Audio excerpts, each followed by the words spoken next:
Of a global pandemic. Here you are, brand new on the tour, and you go out and you win the PGA Championship. What was that like? It's one of the best feelings in the world. To win a major, that's what kind of defines people. That's what defines a lot of careers, changes their careers. But the biggest thing I've learned is that it's not supposed to change me. You know, I'm still true to myself. I'm still who I am. I'm still, I'm a 24-year-old right now. But at 23, winning a major, you put yourself in a category that not a lot of guys have. What's life been like since then? Chaotic. A lot more media obligations, a lot more time that you don't have when you were in college. Off weeks are short, but it's everything I love. This is part of what we do as a professional athlete and as a golfer. It is very enjoyable to do. So last summer, we won the PGA Championship, and now this summer, you're headed to Tokyo to represent Team USA at the Olympics. How does that make you feel? Chills. It gets chills through my body when you say you're representing Team USA. I think it's something as a little kid you never thought being a golfer you'd be able to do. But you're like, golf is not in the Olympics. So once it happened 5 years ago now in Rio, you're like, maybe I'll have a chance for Paris in a few years after I turn pro. Going to college at Cal, there's so many Olympic athletes already there in swimming that I got to become really good friends with one of them that plays water polo, and he's like, what are your chances of making the Olympics? And this is right at graduation 2 years ago. And I was like, to be honest, it might be one of the hardest things to accomplish. You have to be top 2 in your country, if not top 4 in the US.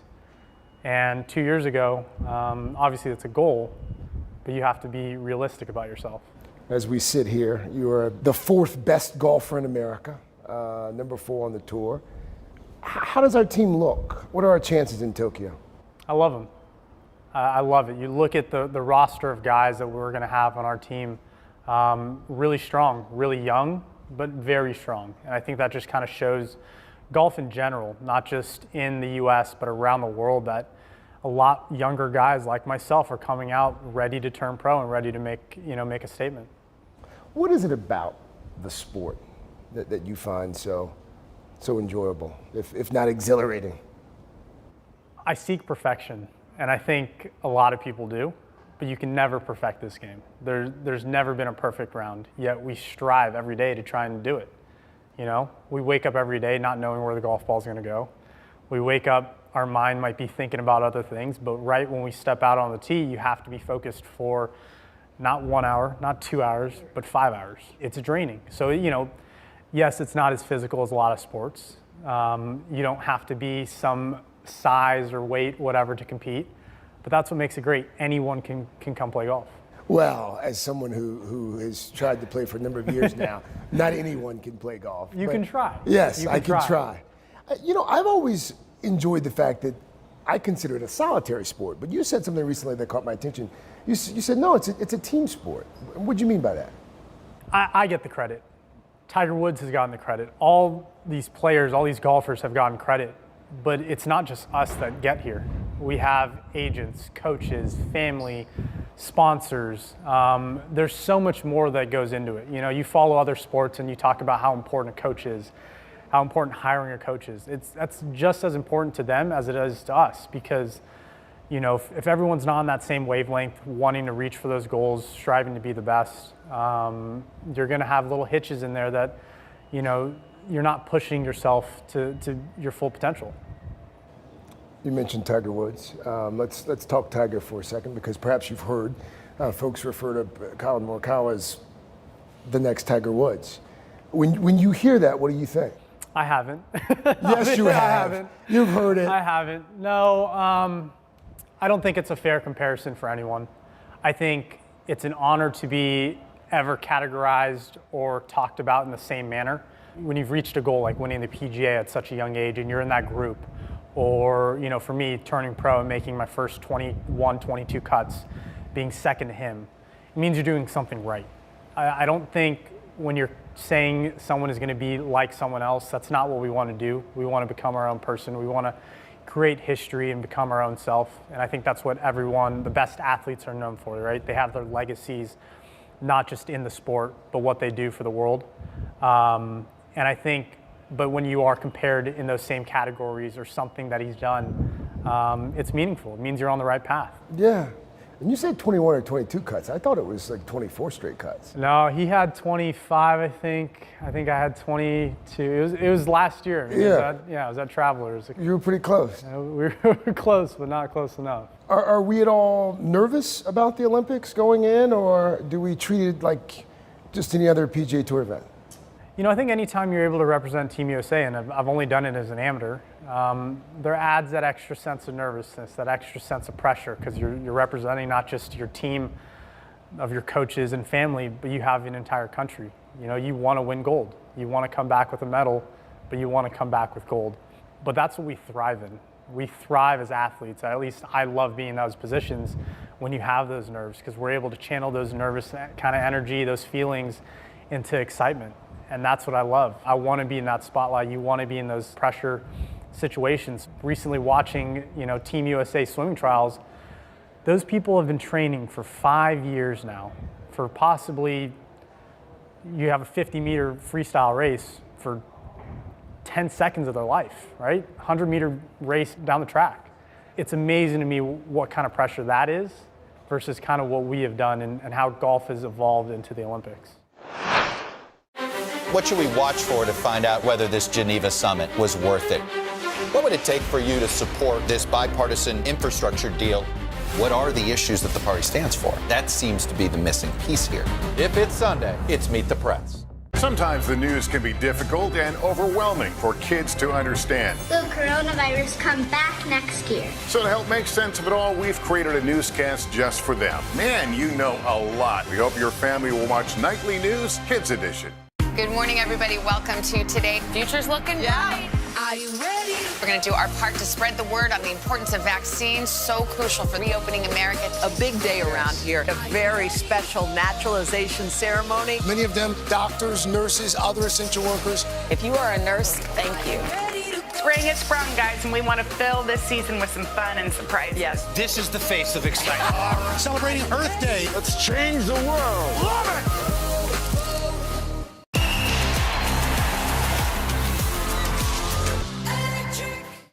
What should we watch for to find out whether this Geneva summit was worth it? What would it take for you to support this bipartisan infrastructure deal? What are the issues that the party stands for? That seems to be the missing piece here. If it's Sunday, it's Meet the Press.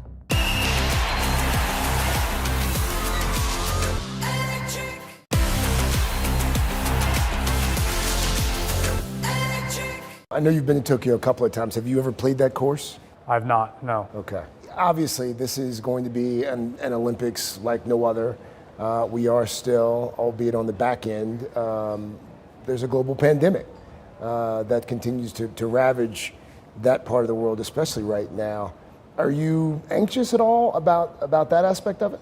With regards to the coronavirus and being in Tokyo? You know, I think everyone's doing the right measures. Being on the PGA Tour was one of the first sports organizations, to really come out of this pandemic and start everything up as quick as possible. And I think they've done a great job. So I think everyone, at least I can speak hopefully golf-wise, with golf in the Olympics, I'm sure they reached out, and I know they reached out to all these leading organizations, PGA Tour, European Tour, all the tours around the world, to really figure out what is going to be safe and comfortable and allow us to go out there and play our best golf. Because for us, yes, it's our job. We want to play great golf, but there's entertainment to it, right? People want to see on TV, whether they're there in person or not, they want to see some fireworks. They want to see some excitement.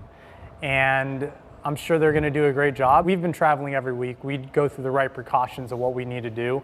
And by the time we're on the course, since we started this pandemic, I haven't worried about anything else. All I've been focused on is golf, and I think that's going to be the same way once I arrive.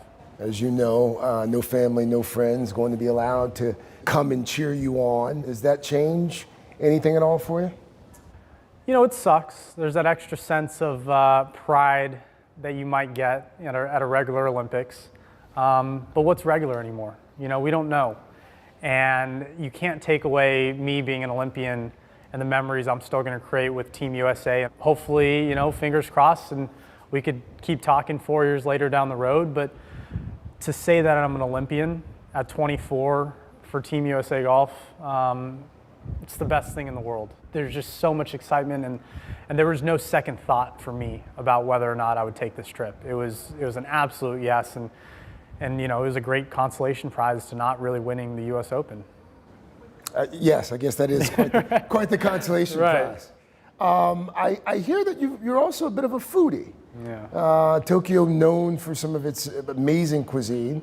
Are you going to be able to take in some of the sights and scenes there in Tokyo with regards to the food? I haven't read up on every single rule and regulation we have to go through yet, but you know, hearing from what I've seen and seeing all the stuff, it seems like we're going to be in somewhat of a bubble. Hopefully we're able to just bring takeout or have someone deliver food because, you know, like you said, I've been to Tokyo twice and it was some of the best food I've ever had.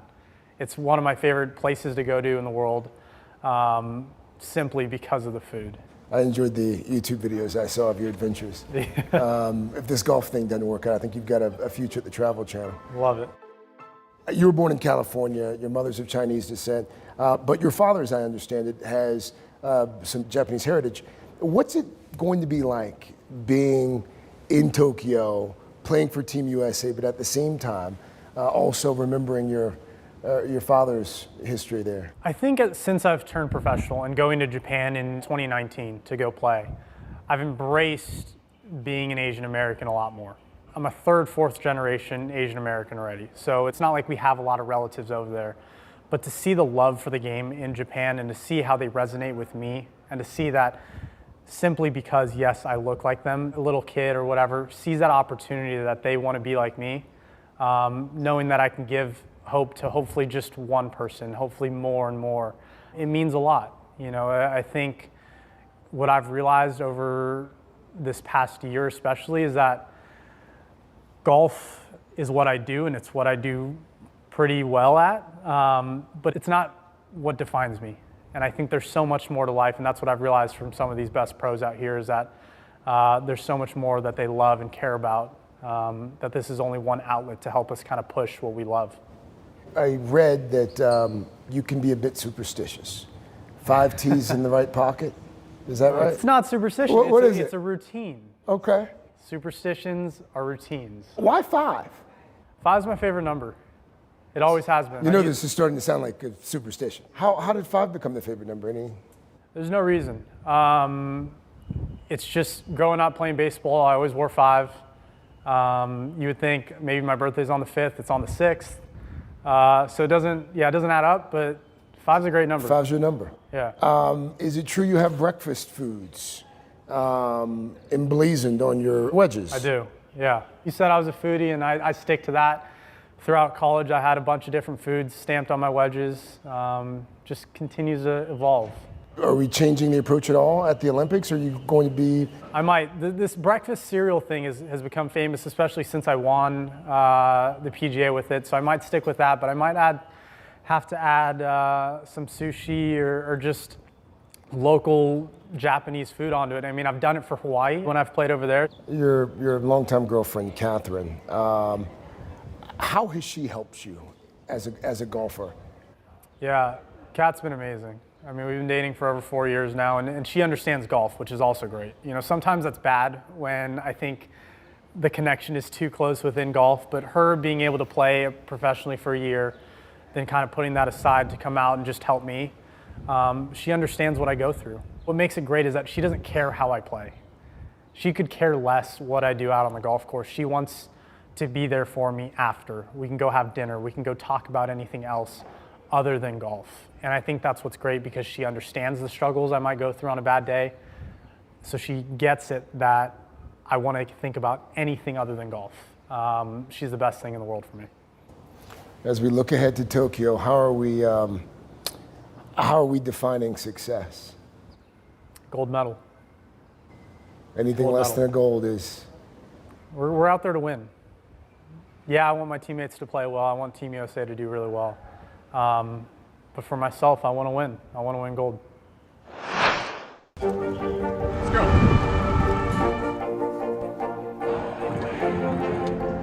And good evening from New Orleans. There is breaking news. There you go. So Sometimes the news can be difficult and overwhelming for kids to understand. Will coronavirus come back next year? So to help make sense of it all, we've created a newscast just for them. Man, you know a lot. We hope your family will watch Nightly News Kids Edition. I'm rolling up my sleeves for science, so I'll survive if I contract this virus. For family dinners, family vacations, family anything. For traveling somewhere beyond my living room. And for the Rebels, there is no greater feeling than being in the stadium and cheering on Ole Miss.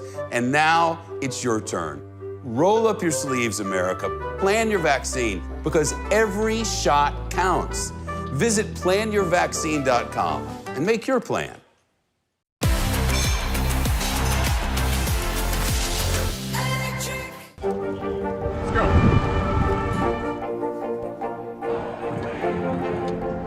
And good evening from New Orleans. There is breaking news. There you go.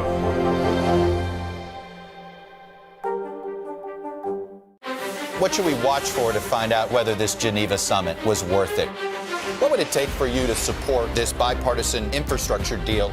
What are the issues that the party stands for? That seems to be the missing piece here. If it's Sunday, it's Meet the Press. Let's go. And good evening from New Orleans. There is breaking news. There you go.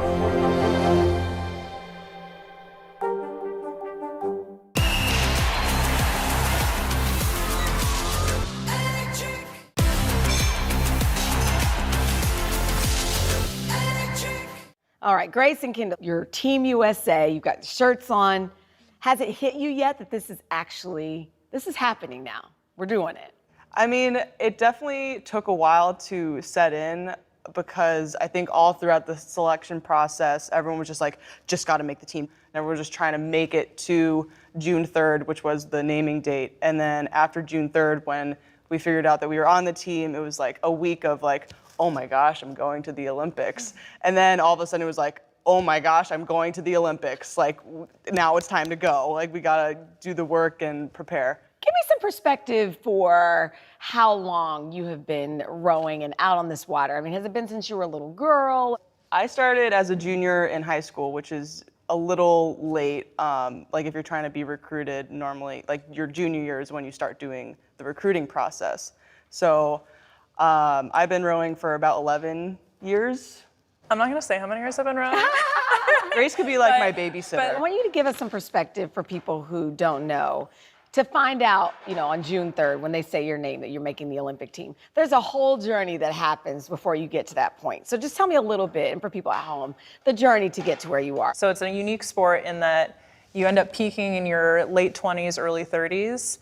And so our boat is around that age, and 3 out of the 4 people in our 4 boat, this is their first Olympics. So I thought it was really cool seeing everyone else's reactions, because not that I'd been there, done that, I was super excited, and I called like my mom and my fiance right away. But it's just like everyone burst into tears, and it was just total excitement. How hard is it to make it to where you are? I can't even sum up into words the last 2 months. And the selection process was by far the hardest emotional and physical thing I've ever had to do in any other sport that I've been a part of. What does it entail? Going as hard as you can, every single piece, thinking that you're the one that's gonna be switched next. Like, your butt is on the line and you have to go as hard as you can, every single piece, every single practice for like 2 weeks. Yeah. By the time that the team was named, I was all cried out at that point. I was like, okay, I have no more tears. I'm just happy to be here. And then for you, so you were in Rio in 2016, right? You retired. Why did you want to do this again? I kind of had to take a temporary break in order to work and get some funds, because rowing is not exactly the most lucrative career. Yeah, but I came back. I finished 4th in Rio, so that was definitely a part of it, was coming back. And this women's 4-boat is the gender equalizer too. And so that was pretty cool. I was like, it would be amazing to be in that boat and have that opportunity to be a part of this historic moment. I saw your post on Instagram. For people who don't really understand, explain the significance of this moment. This is the first time ever that we've had gender equity between the men and the women at the Olympics for rowing. This is Tokyo, we're 2021 now, and it's equal number of men and women, which is pretty incredible. I told you, as soon as we meet you guys, we fall in love with you guys, you have additional millions of fans watching and rooting for you. What should we know about the sport? Rowing is the only sport where you face the start line, you sit down, you go backwards, and go on repeat. Yep. And I'd say you're just sliding back and forth on your butt. Yeah. Our job is to sit on our butt and go backwards. You make it sound so simple. I know. You'll see soon. And where do you find the grit from when you're out on the water, you're exhausted, your muscles are like, please stop? A lot of it comes from being surrounded by these women. Like, I can't stop because me stopping affects my teammates, and my teammates are relying on me. And I think that's one of the most beautiful things about this sport is that it is like the ultimate team sport. Like, you can't be a beat off of anybody. You have to be moving with each other. You have to be going together in order for it to go as fast as possible. So, and when you get that moment together, when you're in perfect synchrony, you hear little icicles under the water, you feel the boat flowing, and you feel the power. You can feel the muscles of people's legs pushing behind you. It's pretty incredible. That's amazing. Yeah. You should be a writer. It's fun. It's fun. Let's go.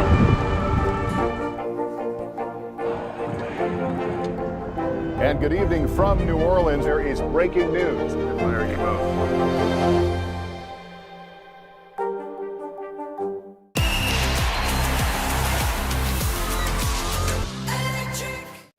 What should we watch for to find out whether this Geneva summit was worth it? What would it take for you to support this bipartisan infrastructure deal? What are the issues that the party stands for? That seems to be the missing piece here. If it's Sunday, it's Meet the Press.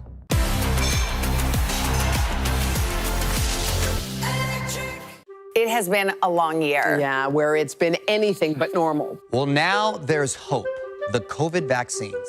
I know. It's been a little confusing. Like really confusing. So it's more important than ever to make a plan. Visit planyourvaccine.com to find out where and when to get your vaccine. What are you waiting for? Roll up your sleeves and plan your vaccine. Plan your vaccine. Plan your vaccine. What should we watch for to find out whether this Geneva summit was worth it? What would it take for you to support this bipartisan infrastructure deal? What are the issues that the party stands for? That seems to be the missing piece here. If it's Sunday, it's Meet the Press.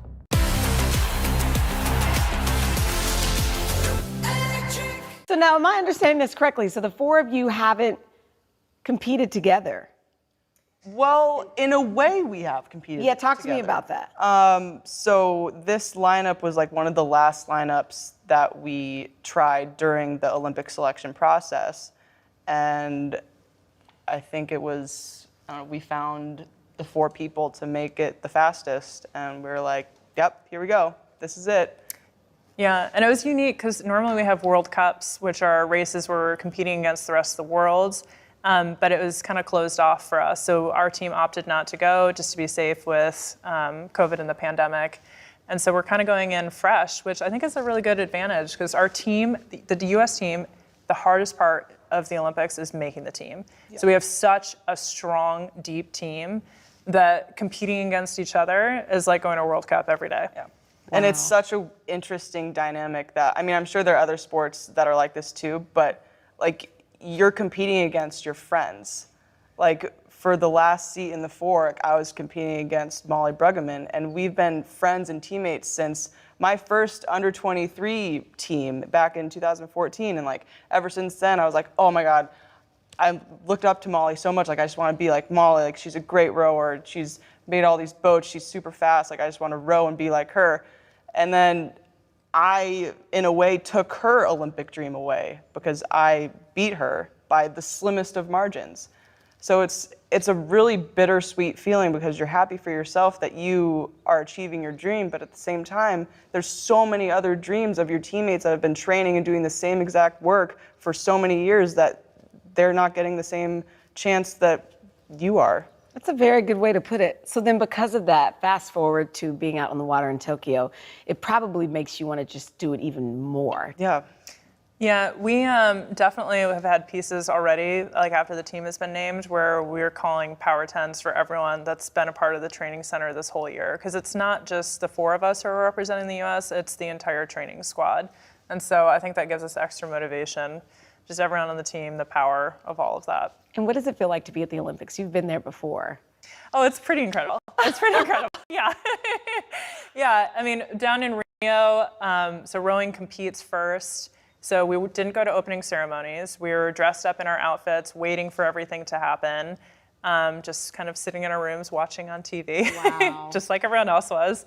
And we competed, and then afterward, we were able to watch all of the US teams compete, and it was just so incredible. Go to like all of the sponsor houses and all of the other country houses, and it was just so cool. When kids are tiny, they talk about they're at the Olympics, or we're gonna do this, like, you know, we're gonna be in the, you dream of this moment. So do you feel that when you're there and you see all of these different sports and you guys are all there together competing for the country? Yeah, it's kind of like you're like tapping on your TV screen, like, oh my God, Serena Williams, like in the elevator with me, are you real? Like, let's take a selfie. Yeah, so it's pretty cool. And what are you most looking forward to? I'm gonna try to do my best to like just stay focused on the task at hand, and I know there's gonna be a lot of distractions, but we've heard this a billion times, but like our Olympic experience this time around is gonna be extremely different from like Grace's experience in Rio and other Olympic games, because we're only allowed to be in the village, on the bus, at the course, on the bus, in the village. Like, we can't go outside, like we have to leave 48 hours after our race is done. And also everyone's gonna be wearing masks, so you're not gonna like know who people are. So in a way, it'll help you keep like tunnel vision, stay focused. Not to say that we're not gonna have any fun, because I'm sure when you follow our Instagrams too, we're gonna be doing behind the scenes of what it's actually like in the village. So I'm Ro Gracie on Instagram, and Kendall has her tell us. TikToks We'd too. love to cheer. Are you kidding? TikTok was my quarantine hobby, I guess you could say. I definitely need to up my game to give the Olympic content to the people. So we're gonna keep it fun and light, and then obviously focused on racing. Grace, if I were to ask you what the other 3 women bring to this team, what would you say? Extreme fitness. Rowing is a power endurance sport, so these women have been training, building up strength and power. They have the highest VO2 maxes in our sport of rowing compared to all other athletes except Nordic skiing. So they've got the power, they have the endurance, all of the grit. As Kendall said with the Olympic selection, that was definitely something that solidified our boat. And also just like lightheartedness. Like, we have this really good dynamic in our boat where everyone's joking back and forth. We're extremely focused at the task on hand. But Claire, Maddie, Kendall, and myself, I think, are all just, here for having fun too. Yeah, we take ourselves seriously, but you can't take yourselves too seriously, or else you're just gonna be button heads. I can understand that. We got a All good right. thing going. Do you feel good about it? I think our boat has a lot of potential. And the interesting thing, like Grace said earlier, there haven't been a lot of boats, like our competitors, going to these World Cups that there usually are. So we really don't know what the competition is gonna look like. I mean, all we can do in the sport of rowing is like focus on your boat and making it go as fast as you can, because I have no impact on the other lane unless somehow Grace decides to like steer on over there, which doesn't happen. But like, if we just focus on ourselves and making ourselves go as fast as we can, I think we can do really well. And your families, what do they think? It's actually really cool. The USOC has a party kind of thing for all family and friends down in Florida, where people go down and they can watch. So I think that'll be really cool. But it's not gonna be the same as Japan. They'll be together. But it'll be cool. And everyone will be able to watch. Yeah, my dad's been telling me about all these like t-shirts and lawn signs and viewing parties he's organizing. I'm like, Dad, I don't need this right They now. have as many parent Zoom meetings as we do practice. Anything else you want people to know? I hope they enjoy watching rowing. It's a great sport. Not a lot of people pay attention to us outside of the Olympics, but we have historically done very well, and I think hopefully we will continue to that legend that the women before us have set.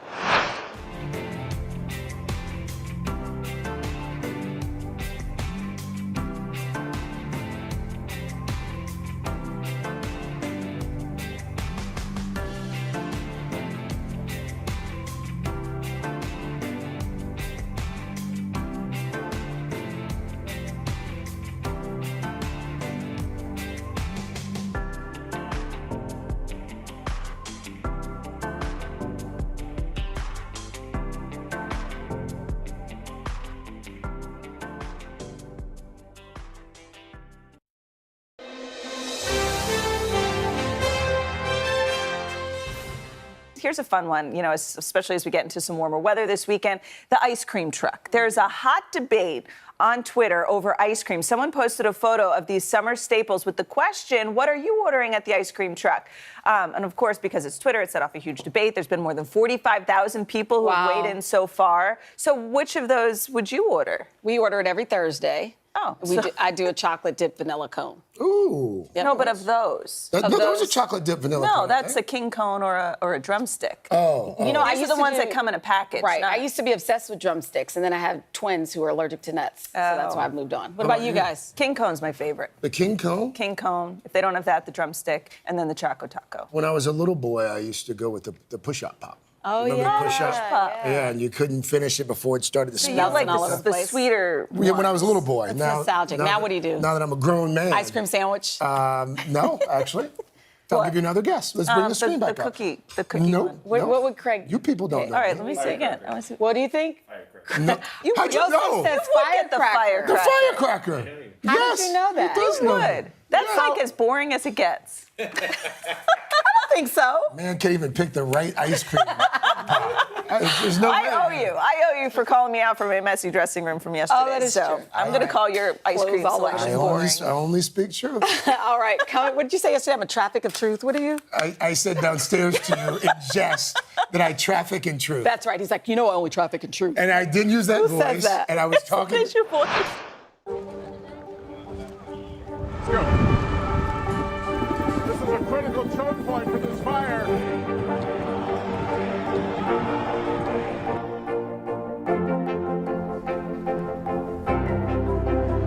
And good evening from New Orleans. Nice to really spend some time with you. Appreciate it.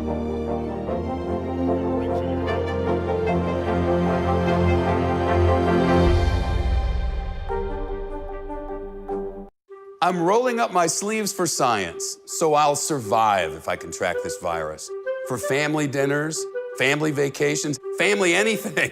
For traveling somewhere beyond my living room. And for the Rebels, there is no greater feeling than being in the stadium and cheering on Ole Miss.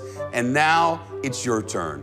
Roll up your sleeves, America. Plan your vaccine, because every shot counts. Visit planyourvaccine.com and make your plan. What should we watch for to find out whether this Geneva summit was worth it? What would it take for you to support this bipartisan infrastructure deal? What are the issues that the party stands for? That seems to be the missing piece here. If it's Sunday, it's Meet the Press. Sometimes the news can be difficult and overwhelming for kids to understand. Will coronavirus come back next year? So to help make sense of it all, we've created a newscast just for them. Man, you know a lot. We hope your family will watch Nightly News Kids Edition.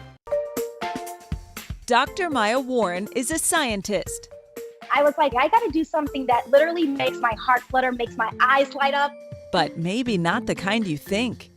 I study the microstructure, sensorial, and behavioral properties of frozen aerated desserts.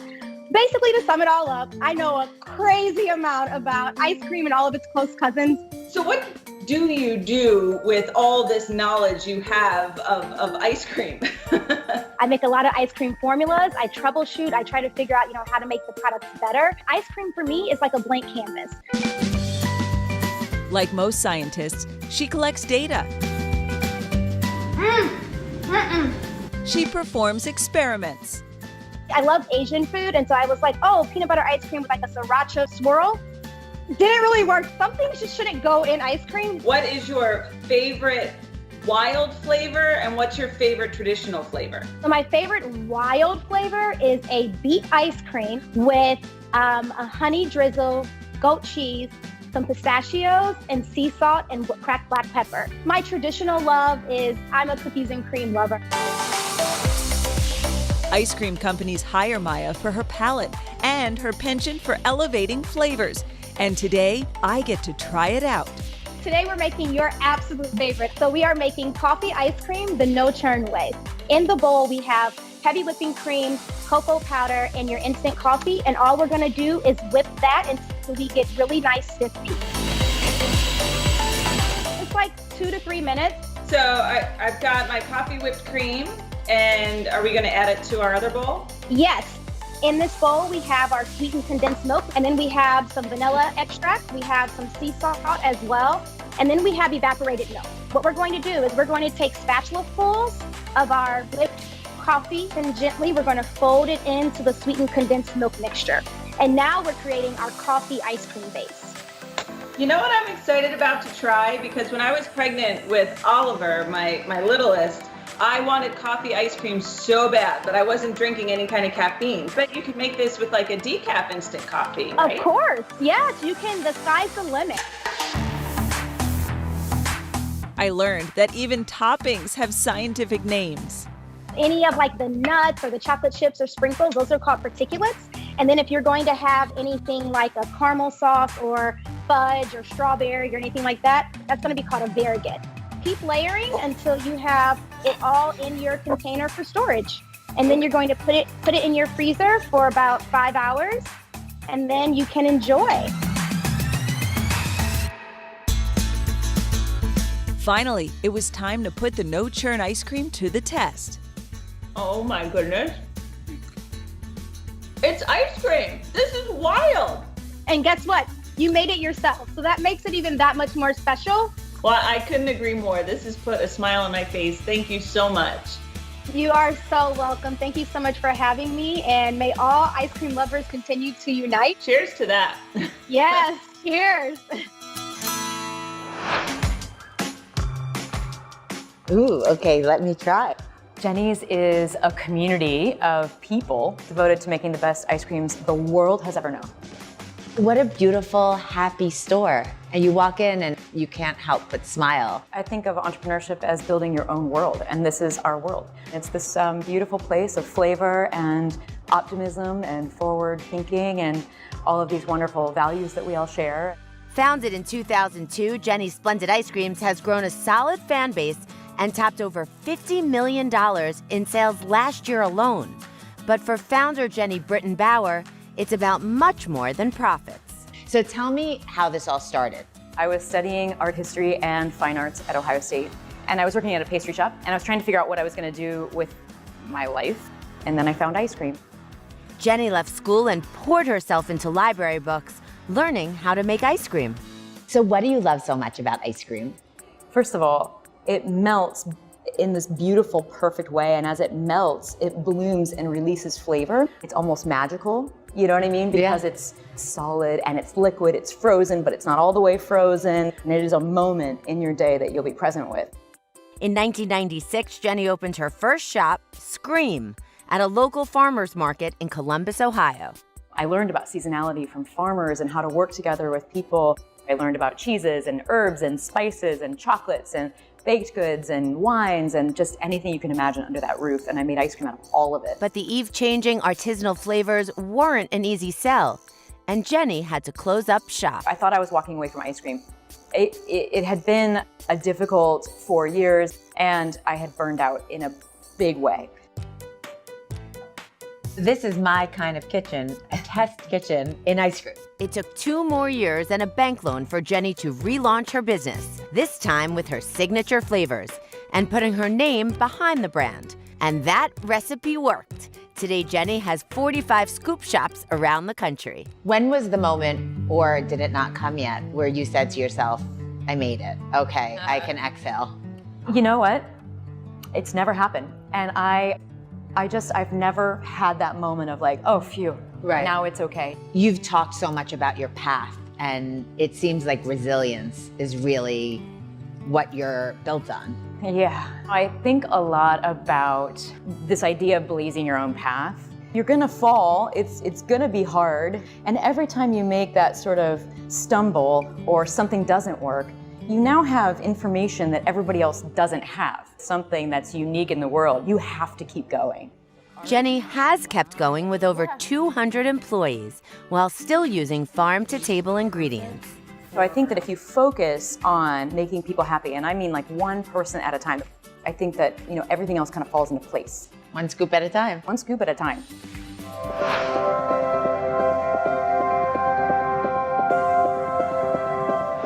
Our In Search for Kindness takes us all across the country, and today we have landed at an ice cream shop in Dallas, Texas. Yeah, for 5 years, Howdy Homemade has been employing individuals with special needs. So when the shop fell on hard times during the pandemic, the community rallied around it. Check it out. There are a few things about Howdy Homemade that make it extra sweet. The Dallas, Texas shop is known for its original flavors and friendly service. All of the men and women taking orders and scooping the ice cream are individuals with special needs and disabilities. He's funny. Tom Landis was inspired to open the shop in 2015 after meeting one extraordinary young man. How many pints? It was a real busy night, and I met Coleman, and he just immediately jumped in and helped serve food, and was super friendly. And I called his mom up the next day and said, hey, you know, I want to hire this guy. He has so much potential written all over him, and leadership. I was blessed that I was going to get this opportunity to not only be a employee for Tom, but to also be an asset to where Howdy's going to blossom. He has matured so much. He is so responsible now to know what time he needs to get ready so that we're ready to get him to work on time. If I'm behind the counter and someone comes in, they have a visual look of disappointment on their face. They want to see Coleman. They want to see my crew there doing what they do. Frankly, they do it better than me. Like many restaurants across the country, Howdy Homemade closed temporarily at the start of the COVID-19 pandemic to ensure the safety of their employees. Have a blessed day. One of my greatest concerns was what Coleman was going to do with this time. He missed being at the shop. He missed the other employees. He missed the interaction with people. You're welcome, ma'am. But even after the shop opened again after 2 months, the slower customer traffic and fewer catering orders put it in danger of closing for good. I think it got to the point where it took absolutely a very clear message of me realizing, you know what, I can't do it. I honestly think that's when God said, what'd you say? He said, oh, you can't do it? Yep, no, you can't. But you know what? I'm going to surround you with a village of people. That village included Jaxie Alt, a friend who championed the shop from the beginning. My name is Coleman Jones. And she organized a GoFundMe campaign, which so far has raised more than $100,000 and kept Howdy Homemade running. We want to thank y'all from the bottom of our hearts. It's humbling. We have had multiple times where you just stop and you tear up because it's no longer our restaurant. It's truly the city of Dallas's restaurant. The donations also allowed Tom to invest in an ice cream truck. Now Howdy Homemade is on the move, serving more areas and creating new jobs. These kids are an important part of our community, and that they really are helping and are a vital part of really all of our existence. What I hope is next for Howdy Homemade is to keep franchising and go into companies and say, this is who we are. People are not supporting Howdy Homemade because of Tom Landis. They're supporting it because of Coleman and the others. And I think as more businesses start to realize that, the world will change. And look who is with us, owner Tom Landis and the man who inspired it all, Coleman Jones. Hi, guys. How are you? Well, good, thank you. Oh, well, we love your story, and we love the fact that this ice cream store is really the epitome of all that is good in this country. Tom, tell me a little bit how Coleman inspired you to start it. You know what? We wanted to find people as friendly as Hoda, as wise as Yoda, and as bubbly as a can of Dr. Pepper soda. And that's Coleman. He's the embodiment of everything. And you know what, though? All kidding aside, there's 240,000 adults with special needs in North Texas alone. 3.1 million adults in all of Texas that want a job. They want a shot. They want a chance to show everyone that they've got a special talent. And that's what Howdy Homemade is. And that's what Coleman is. Well, Coleman, we want to speak with you, Coleman, in just a second. We're going to take a quick commercial break. Yes. And we may even have a little surprise in store for you guys. So we'll take a break and we'll be right back, okay? Sounds good. Okay, back after this.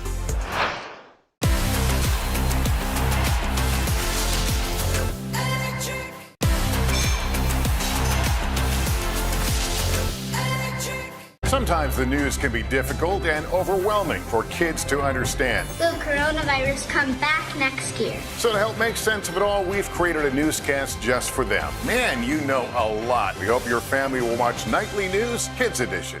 It has been a long year. Yeah, where it's been anything but normal. Well, now there's hope. The COVID vaccines. I know. It's been a little confusing. Like really confusing. So it's more important than ever to make a plan. Visit planyourvaccine.com to find out where and when to get your vaccine. What are you waiting for? Roll up your sleeves and plan your vaccine. Plan your vaccine. Plan your vaccine.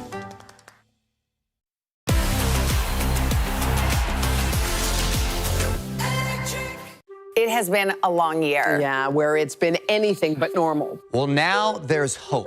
The COVID vaccines. I know. It's been a little confusing. Like really confusing. So it's more important than ever to make a plan. Visit planyourvaccine.com to find out where and when to get your vaccine. What are you waiting for?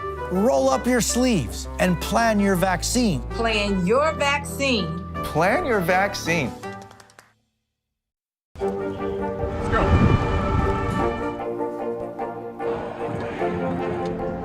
And good evening from New Orleans. There is breaking news. There you go.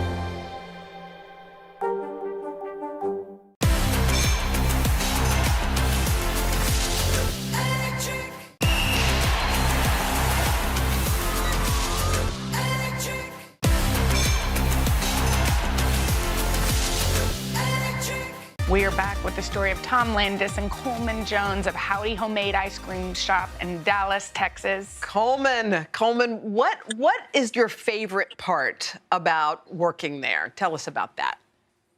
My favorite part about working with Howdy is I get to work with really fun employees, and I also get to work with really cool customers.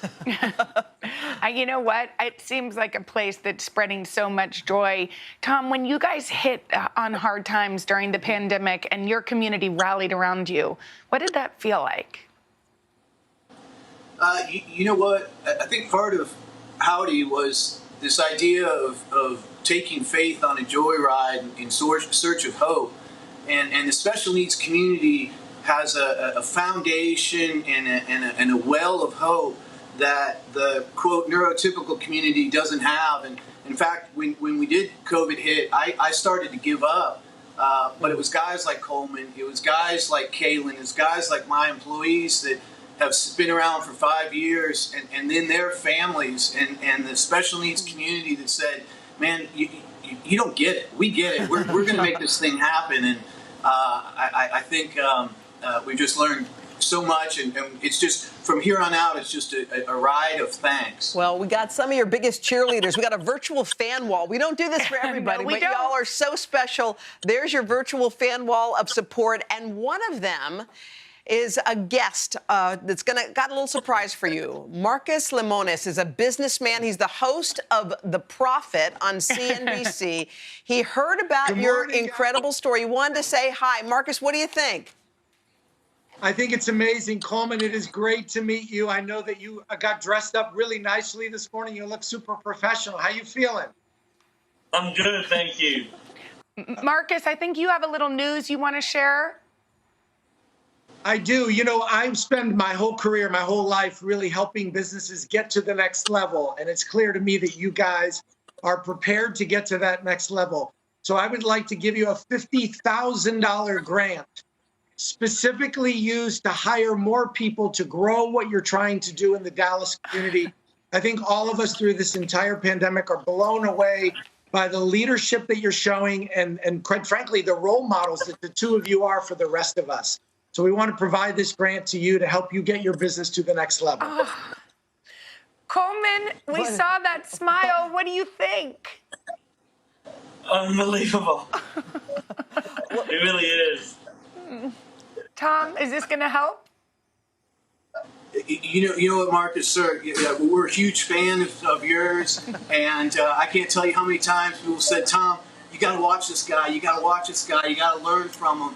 And you know what? I can't thank you enough. I can't thank the city of Dallas. We had more than 1,300 people support us and help us. Would you be open to me coming down there and spending a day with you guys? Now, you understand if I come there and you've watched the show, we're going to look at the people, we're going to look at the process, and we're definitely going to taste the product. And maybe you'll let me work for you for a couple of hours in the afternoon. Are you open to that?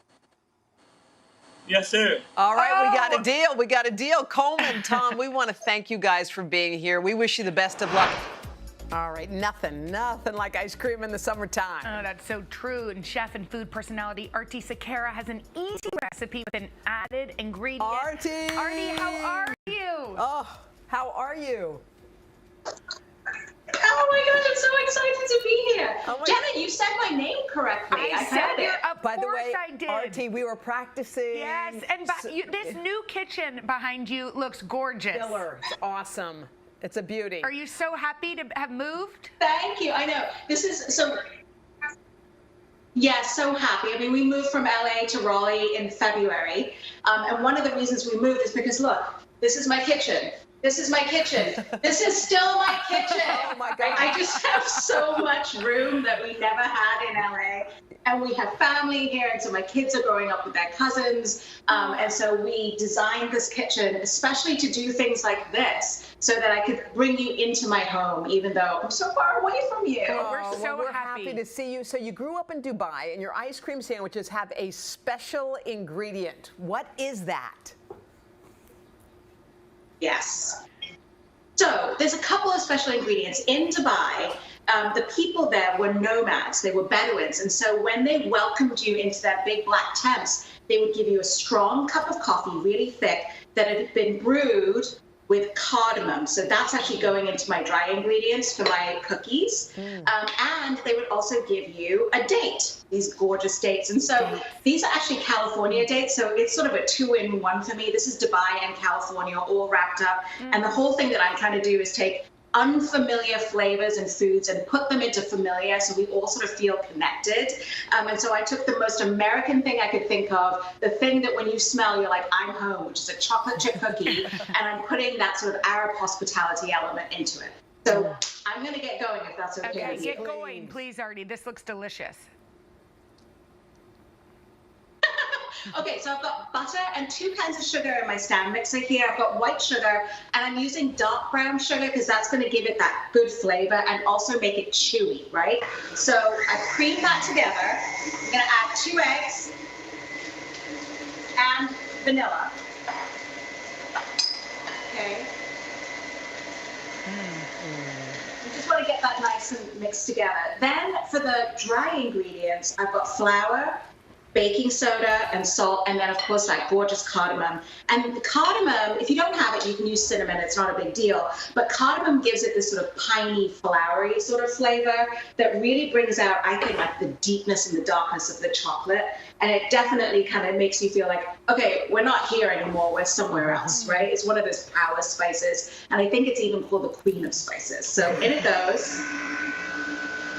And I add the flour in 2 batches, so you don't have a mess all over the floor, which I forgot to do yesterday, so I made a big mess, the first big mess in my new kitchen.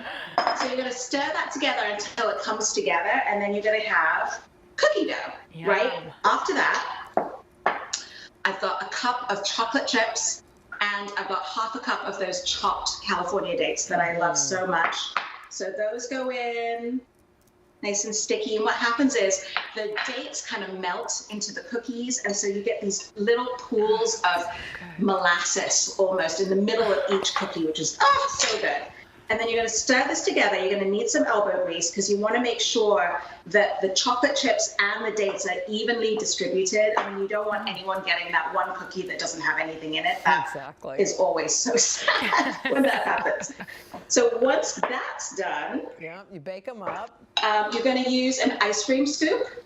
All right. Any real lover of ice cream has to have one of these around, right? So I'm going to use that, and then I'm going to pour these beautiful little balls of cookie dough. We don't want to rush you, but for some reason we only have like 30 seconds. So after you bake them, do you just scoop some ice cream in between? Yeah, okay. Let me just show you what happens at the end. You bake them. Yummy. Yeah. And then all you do is you take your cookie.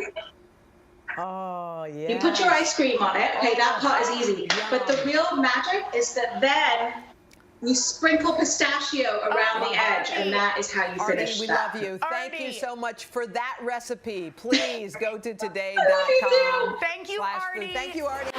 What should we watch for to find out whether this Geneva summit was worth it? What would it take for you to support this bipartisan infrastructure deal? What are the issues that the party stands for? That seems to be the missing piece here. If it's Sunday, it's Meet the Press. Let's go. This is a critical choke point for this fire.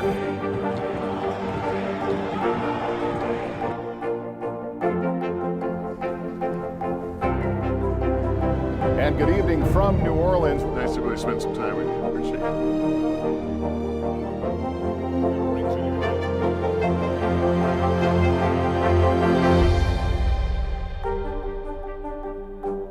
It has been a long year. Yeah, where it's been anything but normal. Well, now there's hope. The COVID vaccines. I know. It's been a little confusing. Like really confusing. So it's more important than ever to make a plan. Visit planyourvaccine.com to find out where and when to get your vaccine. What are you waiting for?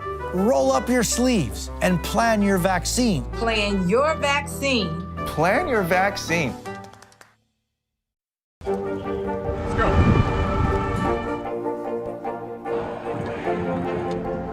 And good evening from New Orleans. There is breaking news. There you go. Champagne popsicles, tequila-soaked watermelon, cherry beer slushies. Cherry beer slushies. Have we gotten your attention yet? Yeah, it is time to chill out. We're going to beat the heat with some frozen adult beverages from Thumbtack's lifestyle expert, Allison Letary. Hi. Okay, let's have some fun. Yes, Girl, we already love this segment. You haven't done anything yet. Perfect. Okay. Thumbtack bartenders have told me their favorite frozen cocktails for the summer, and I know you ladies love your rosé, right? We do. So and you're perfect. saying this is easy. This is it. So let's start with frozen rosé or frosé two ways. Yes. So first, we're actually going to make lemon simple syrup to give it a really fun flavor. Okay. Hoda, you're on it. Sugar, So do you have lemon to do juice, that? lemon zest, and then you'll whisk it And until then the what? sugar completely dissolves. And then what? Strain it and set it aside. And now let's get on to the good stuff, the rosé. Okay, so Jenna, you'll pour the whole just feel bottle wasteful. in. No, we're freezing it. This We're gets not better. wasting a drop. Perfect. Okay. Okay, and I want you to get a really dark rosé, like a Pinot Noir or a Looks Malbec. good. Yeah. So can you pour Splash the whole around bottle? The whole bottle, and then we'll place it in the freezer. That's it? 3 hours later, take it out, and then you'll scrape these beautiful pink crystals. You add the simple syrup to give it the flavor. Yes. And do you really have to add the simple syrup? It's totally to taste, so whatever sweetness you like. And these are gorgeous, right? Okay, so you enjoy those because I want to show you a twist. It's good with the, with the lemon. Frosé popsicles. So for this, you take that same rosé and lemon simple syrup, you pour it into popsicle molds. Here we have strawberries in the bottom. How or if you cute is want that? something even easier, champagne. You just pour champagne straight into popsicle molds. Here we have peaches, strawberries, whatever fruit you have around. Ooh, and you can eat them. Drink and eat. Perfect. Okay. Okay, so what is your favorite summer cocktail? Tequila straight. Margarita. Okay, I'm with Jenna. I love a margarita too. So for this, we're going to make watermelon margarita on a stick. Okay. So first we make our margarita mix. We've already got tequila in here, so we'll add lime juice and triple sec. Okay. And then you just place these watermelon slices in. Soak it in? Soak it. 20 minutes. Soak And it. then- okay, and here then they you are. take them out, Quit it. and then we cut 20 minutes, and then we've put a popsicle stick in here. You're already eating them. I love it. So what you'll do is forget the salt on the rim. We're going sugar. So you dip them in sugar. You place them on the tray. It's down there. Don't you worry. Freeze it. It's in Yes, there. it's there. 2 hours later, they're ready to serve. It's literally that easy. You freeze it? Is that what you said? Freeze it for 2 hours. Okay. And then ready to serve. So then they're probably a little, yeah, that looks great. Okay. Frozen. So this next one might surprise you, actually. Oh, Thumbtack frozen. bartenders yeah. are telling me beer is the hottest ingredient in frozen cocktails this summer. So let's make a cherry beer slushie. So for this one, you've got 2 bottles of a delicious beer. How do I Freeze pour it it. with you? Pour it in. You add cherry liqueur, your grenadine. Okay. Perfect. Cool. And then freeze this for 2 hours. But the key is you have to go back and mix it every 30 minutes. All right, so we're it's going nice to do and that. slushy. All the details of this Perfect. and our final cocktail on our website. Great job. Cheers. Today.com/food.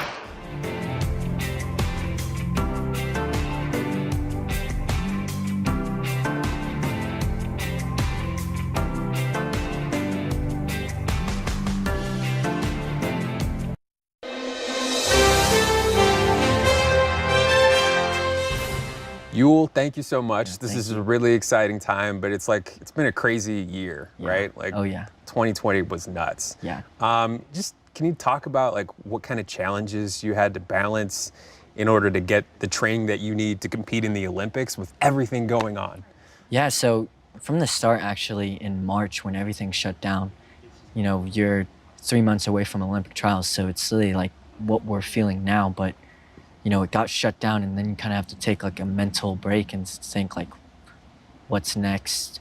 How am I going to prepare for a whole nother year? Because 360 days is a long time of going in every single day, training 6 hours a day. So for me, I really had to take a mental break, and we found out that all the gyms were closed. So the next step that I took is I, called Mark Williams, the OU coach at the time, can I get a horse in my garage? And for about 3 months, I had a horse. I went to Home Depot and I bought eye hooks and drilled them into my ceiling and got these Amazon rings and did ring strength. And then I actually got Air Track to send me a mat so I could tumble. So, all in your home or outside? All in my home. Every day we'd blow up the air mattress, do tumbling, deflate it, put it back in the garage. So, it was hard because some days it would be raining, some days it would be really cold. So you would be in your garage freezing. I remember we bought space heaters just to warm it up, just so we could get something productive done, because gymnastics, you take 1 day off, it takes 2 days to come back. Yeah. You have to compete almost on a daily basis. Did you feel like it took a step off of your game? Are you worried that you lost something in all you had to do to try to get back? In the beginning, yes, definitely. You're not going into the gym, you're not getting coached. This is all self-workouts at the home. And, when I finally got into a gym in Oklahoma, it was an hour drive there, hour drive back during rush hour time. So it was awful, honestly. It was probably some of the hardest training months of my life, because I knew that's what it was going to take. It was going to take 7 hours a day of training and feeling like you can't get up the next morning. And when I finally felt good and felt like my strength was back, I just remember literally a month ago, I was just thinking about this. I was thinking like, wow, like I can't believe that I'm like finally here and that I'm feeling good. You grew up in Colorado. What was the experience like of just being a kid here and training here, but also just being a person in Colorado? Growing up, I feel like Colorado just had everything that I needed to, build the puzzle of my life, of, helping me in my journey of gymnastics, my school, my social life, and the car scene here is great. The car scene, you're big into that. Yeah. What about more specifically growing up on a farm? That's an experience a lot of people don't have. What do you think that was like, and what did it teach you? Oh, so many lessons. Growing up on a farm as a kid, you don't know anything else. You don't really know the city. You don't know public schools. So for me, I just thought that, this was my house. I've got a bunch of land to ride my bike and play with my Legos on and, just mess around. And I remember, doing the chores, you had to do them. It's not like you could just take 1 day off, else then your animals don't get fed. But it just teaches you so many responsibilities, and it teaches you, how to kind of work as a team. Our family had to do stuff together, and so it kind of teaches you teamwork, again, responsibility. The diligence, the hard work, the waking up early, the routines. You think it's prepared you for a life of competition as well? Oh yeah, and actually, the routine part is a huge part. Every day, wake up, feed the animals, get your homework done, go outside and help, whatever job we have, the irrigation or something like that. So definitely the routine part helped me, because when I get to a gym, it doesn't feel anything different than if I'm at home. And I think that's helped me my entire career, is just having a routine and understanding that, that job has to get done that day in order to, get ready for the next day. Yeah. And in family life, how was that? Your sisters, your brother, were they encouraging early on when you were showing like an aptitude in gymnastics? Oh yeah, and my family has been way more supportive than I think any other family would. As kids, you have the fights, but you also have that love for each other. And I remember, just moving to Denver, my family had to make a huge sacrifice. They had to switch schools, switch, friends, kind of be on the same schedule as I am, because, none of us could drive. So my mom would have to pack us all in the car take me and my brother to gym, drop my sisters off at school, come pick me and my brother back up, feed us, go home, drop us off, run back to school, pick up my sisters, take my sister to rock climbing class or my sister to, a musical class, and then pick up my brother and I, feed us. So it was a routine. And then, my dad would, have to be the one to go to every travel meet and, get the hotel ready, get the rental car, make sure the hotel had a kitchen, or we bring like a little stove because we're gluten-free. And, that was part of, my nutrition was not eating wheat, because my family was allergic, I was probably allergic. So there were just so many extra things that my family had to do for me, for meets, practice, school. So, I can't thank them enough. Yeah. What does it mean to you that they were there for everything? And you said your dad, you said he brought a stove, like a little stove? Yeah, Something? just, sometimes like a camping stove. Wow. Yeah, he'd make me food on there because, we'd have to go to a store. We couldn't go out and eat. There's wheat and everything now, or at the time there was. But what does his time with you mean? Oh, everything. I can hear his voice when he's cheering for me. Sorry. It's okay.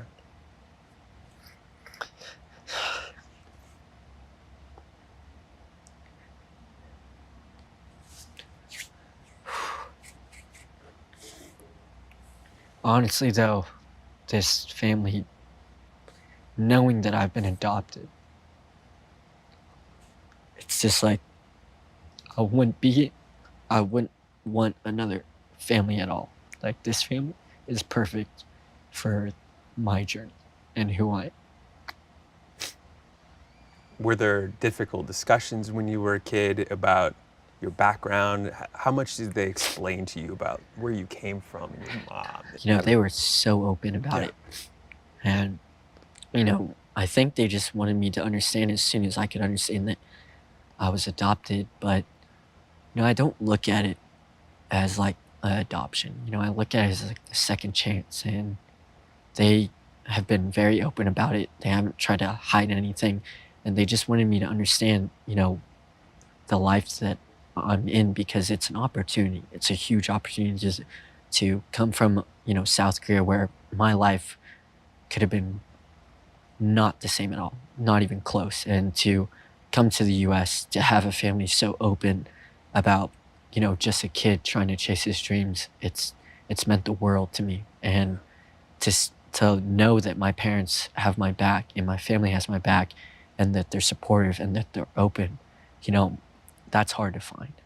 Was there any difficulty in the fact that, your family looks white, you look Asian? Was it tough at school at all to deal with that? What kind of difficulties arose from that? Honestly, the only times that I felt uncomfortable is when I was a kid, because I viewed my mom and dad, we're the same. I don't care if I'm tanner or if I have black hair, these are my parents. The only thing that would bother me a little bit when I was a kid is sometimes at the cash register, the lady would be like, "Is he yours?" And I would wonder, why is she asking that? But, as I grew up, I understand it. It probably wasn't out of, hate or anything. It was just a curious question. But, I've never had a problem. Maybe just being Asian, yeah, there are other things that come with that, but being adopted, never. Yeah. Speaking of that, I know you had an incident not too long ago. Yeah. Take me back to that day, where you were, what you were doing, and how it affected you. It was actually, a couple or maybe a few months ago. Yeah.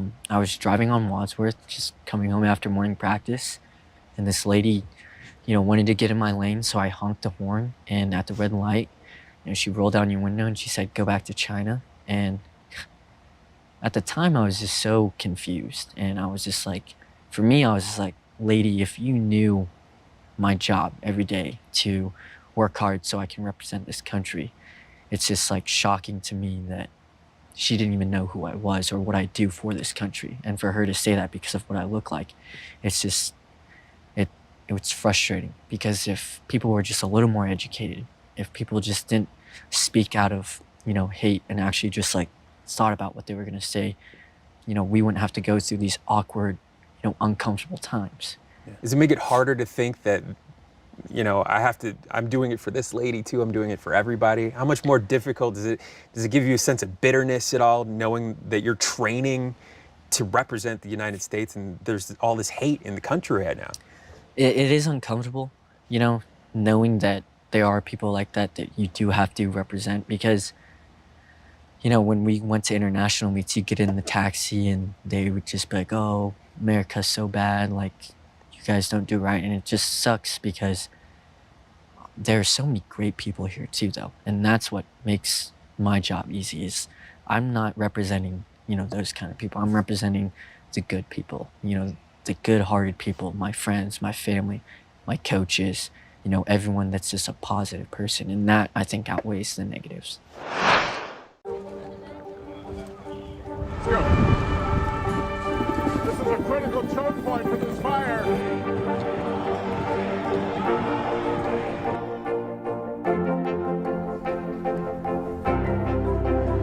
And good evening from New Orleans. Nice to really spend some time with you. Appreciate it.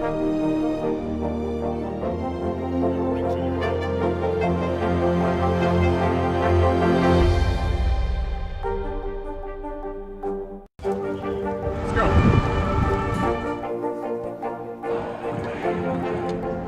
And good evening from New Orleans. There is breaking news. There you go.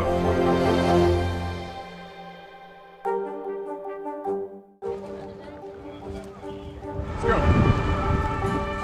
This is a critical choke point for this fire.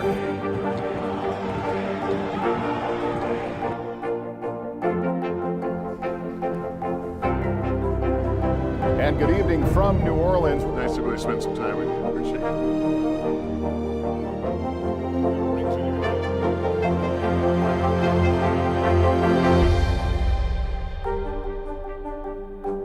More Americans watch NBC News than any other news organization in the world.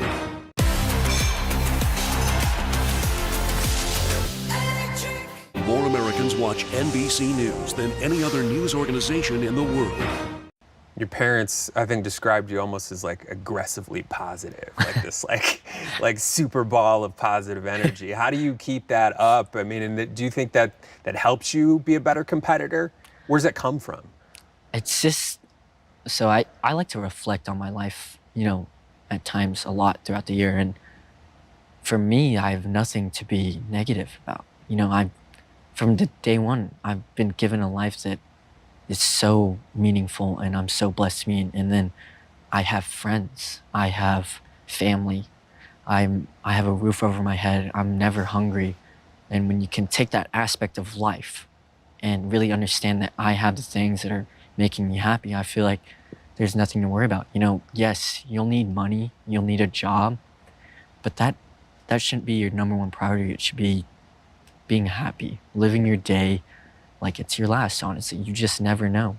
Yeah, it's great. Yeah. I imagine part of that outlook comes from your parents and your dad. Like, was he like a typical gym dad? No. No, not at all. No, not at all.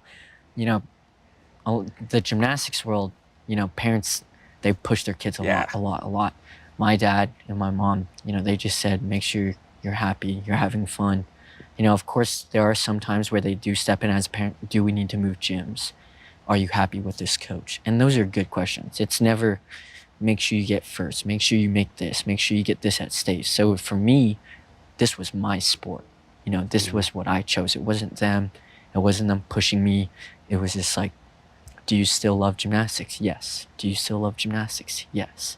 And they ask me that all the time. Do you still love gymnastics? I say yes.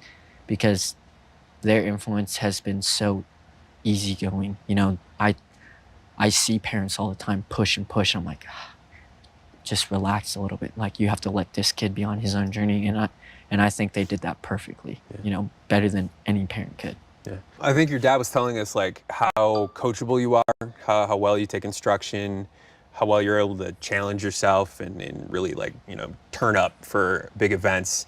Where does that come from? But also like, take me to the process of an athlete on your level challenging themselves and like what is your mental like to be able to compete at a level like this? This is insane. So for me, going into a competition, just for example, I don't go into it thinking I have a competition.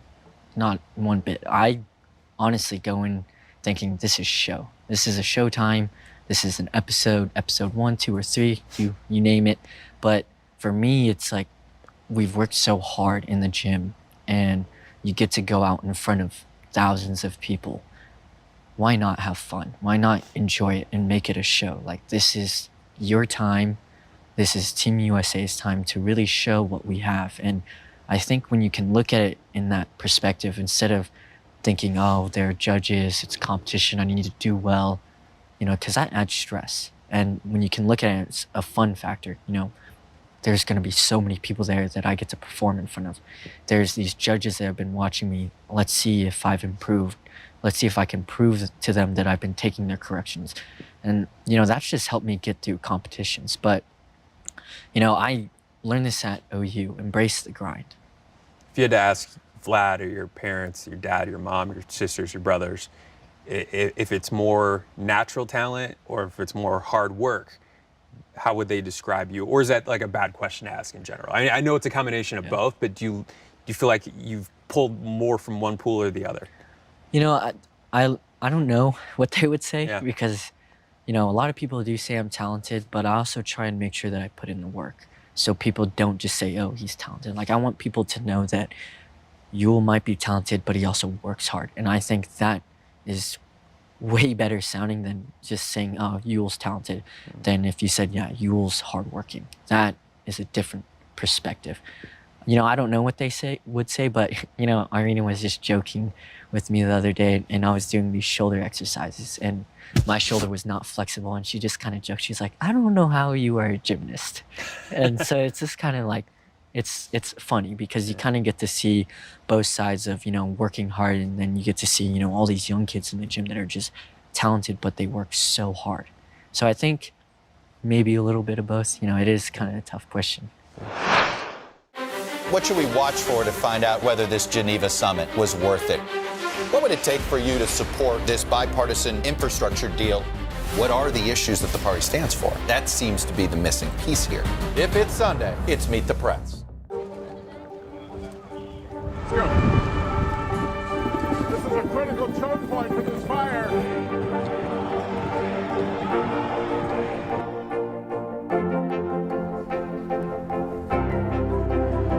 And good evening from New Orleans. Nice to really spend some time with you. Appreciate it.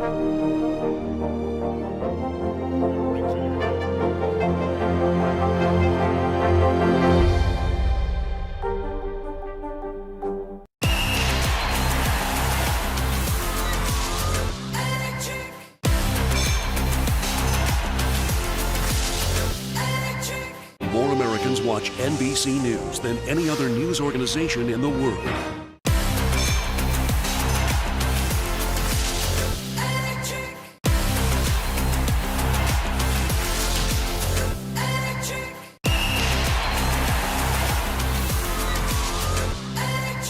Sometimes the news can be difficult and overwhelming for kids to understand. Will coronavirus come back next year? So to help make sense of it all, we've created a newscast just for them. Man, you know a lot. We hope your family will watch Nightly News Kids Edition. I'm rolling up my sleeves for science, so I'll survive if I contract this virus. For family dinners, family vacations, family anything. For traveling somewhere beyond my living room. And for the Rebels, there's no greater feeling than being in the stadium and cheering on Ole Miss. And now it's your turn.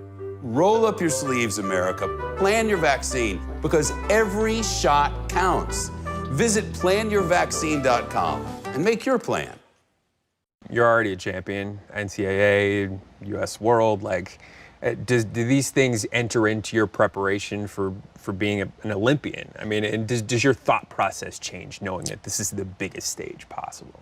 For me, I'm ready. Like, I have dreamed about this for so long. You know, I feel like I was so close in 2016 when I was, you know, young, going to trials, got 5th, you know, did pretty well. And I got a little bit of taste of what it'd be like to be at the Olympics. But, you know, going through the NCAA, it prepped me just to know, like, what I need to think about at a meet for that day. And then going to Worlds, you know, that just brings a whole different experience. You get to see the best gymnasts in the world all on the same floor. And for me, that's exciting because I got to watch these guys on YouTube, TV, and I was like, I want to be there one day. And now that I'm finally here, it's not, yay, I'm here, I'm relaxed. It's like, it's go time. Like, this is like what I've been working for. I want to show people like who I am. And, you know, a lot of people might get nervous because, oh, it's your first Worlds. It might be your first Olympics.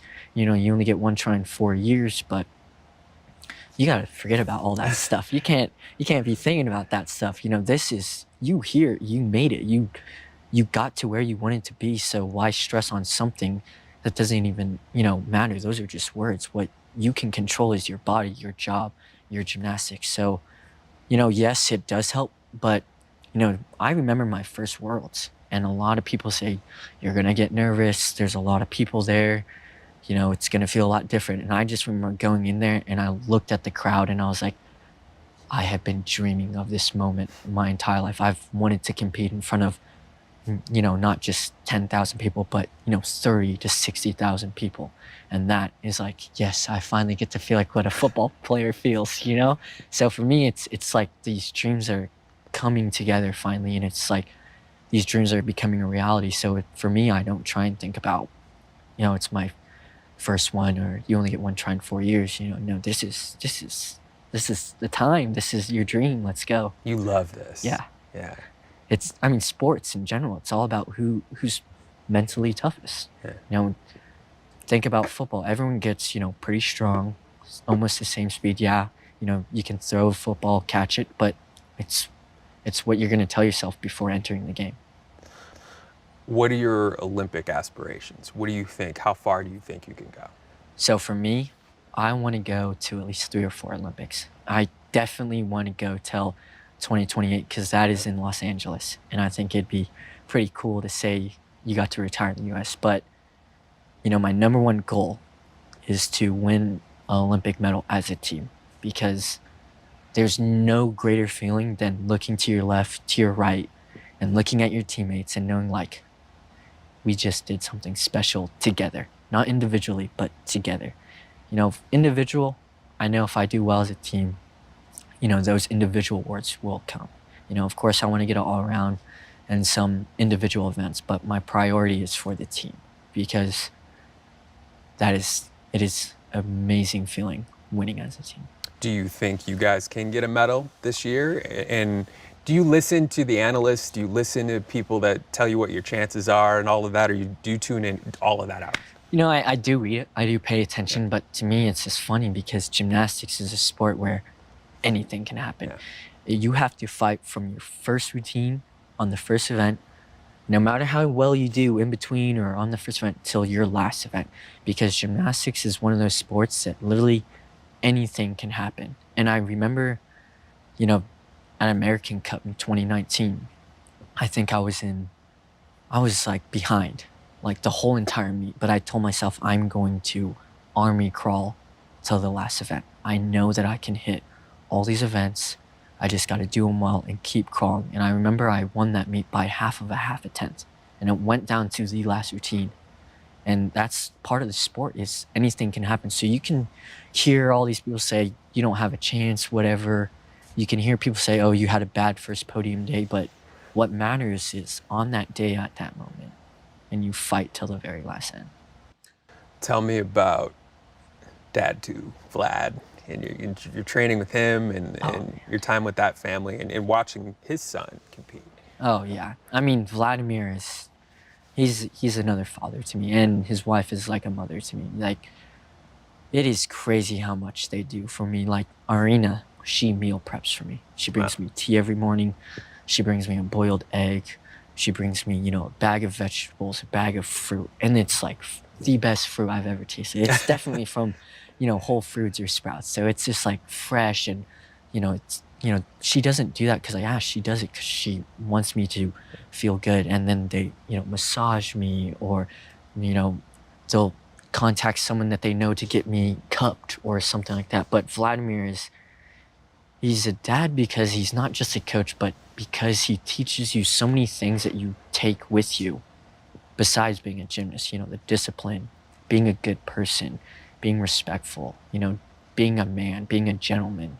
You know, Vladimir doesn't want to work with people who aren't kind. You know, he wants his gymnasts to be known as kind first and then a gymnast. And I think that is just an amazing view as a coach, because you're not just teaching these guys skills and gymnastics in their sport.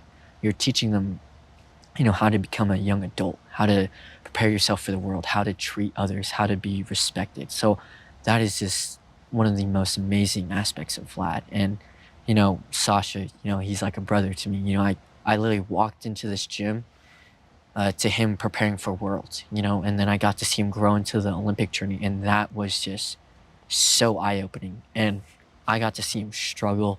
I got to see him, on his highs and lows, but I remember watching him at the Olympics doing the horse set. Last up, they needed a hit to win a medal, and he destroyed the set. Like, he killed it. I remember jumping up and down on my couch, crying just of joy, because I got to see first person of his training and how hard it was, how many routines he did, how many things he had to push through, the cuts on his wrist, the rips, the soreness, the tiredness, the coming in alone before everyone, and just this whole process that he went through. I got to see it.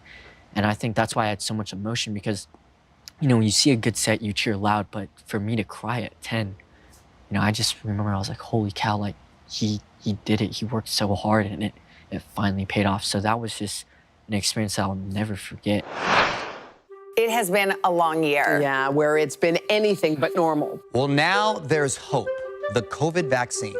I know. It's been a little confusing. Like, really confusing. So it's more important than ever to make a plan. Visit planyourvaccine.com to find out where and when to get your vaccine. What are you waiting for? Roll up your sleeves and plan your vaccine. Plan your vaccine. Plan your vaccine.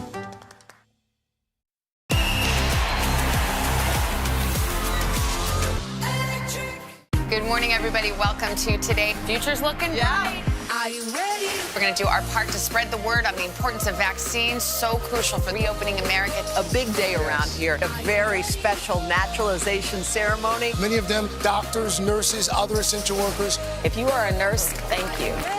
Spring has sprung, guys, and we want to fill this season with some fun and surprises. Yes. This is the face of excitement. Celebrating Earth Day. Let's change the world. Love it!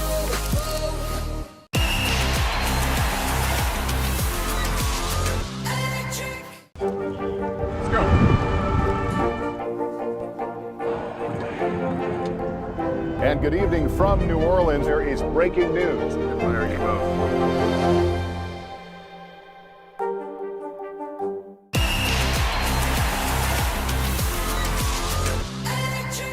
Does it ever dawn on you the fact that kids are going to watch you and think the same thing and follow your journey and be inspired by you? I mean, potentially millions of people are going to be watching you. I honestly haven't thought about it yet.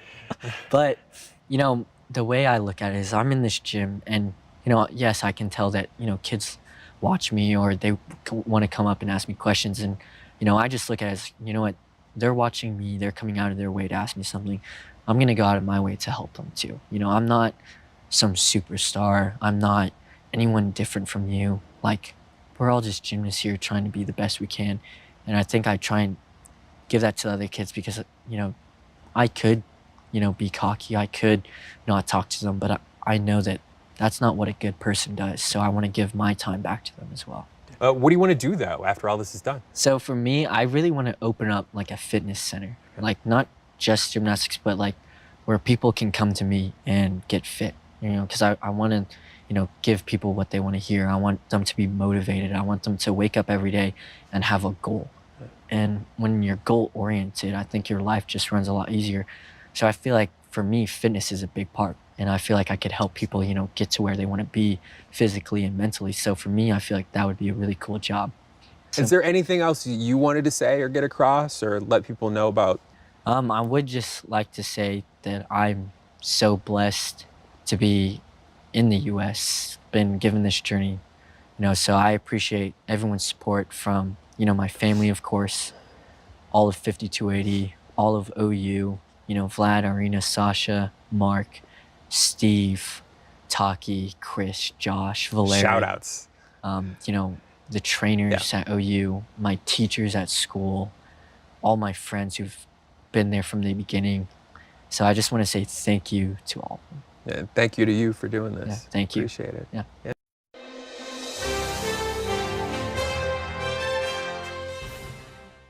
So whether you want to flaunt those curves or maybe you need some extra support, our style expert Melissa Chattain did the shopping for you and found some sexy swimwear that is red hot. Hi, Melissa. Hi, good morning. I have some amazing swimsuit trends for all ages and all body types to boost your confidence this summer. All right, let's start with the cutout, because the cutout seems a little scary, I'll be honest. But what do you have? It does. So the cutout trend is huge this season. Our model, Alyssa, is modeling this gorgeous suit. Isn't it adorable? It's a cute cutout swimsuit from Old Navy. It's only $44.99. The cutout trend is flattering for all body types, but particularly if you're straight and narrow and you have those killer obliques for summer. And so this is great. It's fun if you're youthful. I paired it with those granddad sandals that we've been seeing everywhere and white sunnies that scream summer. Those are both from Missguided. The shoes are $34.99 and the white sunnies are only $12.99 from Missguided.com. That suit comes in extended sizing up to plus size, and you can find it again for only $44.99. Okay, let's move on to Ruffles. This is the new trend, and it's modeled by you. Hello, fancy. It is. So if you are curvy and you are busty, I have the perfect suit, and I modeled it myself. That suit is from Amazon.com. It's only $27.99. The ruffles are great because it brings the line of attention up. If you're curvy and you're busty, you want to elongate your figure. And that is exactly what I did. And I like that suit because it comes with some bonus straps, especially if you have a big bust like mine. I'm a double D. You want to feel supported, long, and bring the attention away from your midsection. Elongate your legs. Those shoes are from justfab.com for only $10.99. And a fabulous big sun hat. That's from David & Young. I found a dupe for only $27 on Amazon.com. Obviously, I look fabulous. Yes, you do. All to embrace your curves. Take us to the one-shoulder bathing suits. Those are real popular. Yes, the one-shoulder suit is great. It's a black suit from Walmart.com. BCA for Rebecca Virtue. It's only $24.96. This is great for the 40-plus ladies that want something that's monochromatic and slimming. This is mesh. It also comes with a cute little skirt that's only $9 from Amazon. I love it with the skirt. Now, this is the year that I want ladies to stop wearing that pool skirt with the suit. This one is detachable. It's really fun. Once again, it's black, it's elongating, and it sucks you in, but it doesn't have that spank suit that you were talking about, Hoda. Yeah. It's just really slimming and fun. A one shoulder is great, and it's perfect for ladies that are 40 plus. Really pretty. Okay, so Tatiana, the model that showed off the one arm suit, is also showing the next trend, which is color blocking. Yes, color blocking is really great, and it's slimming because it hides and mimics that toned tummy. This is perfect for ladies that maybe are 60 plus that just went through menopause and might have a bloated belly. It really gives you that kind of a faux toned tummy as well, which I love. And then I paired it with a linen white shirt, which is really fun. It's a great thing to toss on by the pool with some Frida Moses sandals. But obviously you can tell the color blocking is great. It's also very slimming. She looks fantastic. I love that suit. All right. And that's from Cupshe for $24. Cool. Brighten us up with some neon. Neon is another huge trend. This is great for ladies that are more pear-shaped, thinking of the J-Lo and Beyonce that love their booty, want to show off their curves. This suit is from Target for only $17 for the top, $14 for the bottom. Neon is fun and bright. If you are going to do a bikini this season, you want to do the triangle top with the tie bottoms. Like I mentioned, neon bright from Target. It's super fun. You paired it with sustainable brand accessories, the straw hat and the straw bottom, with a great jelly sandal from Frida Moses. Super simple and fun for summer. You cannot go wrong. Thank you, Melissa. They were great. You can check out more of these looks. Head to today.com/shop.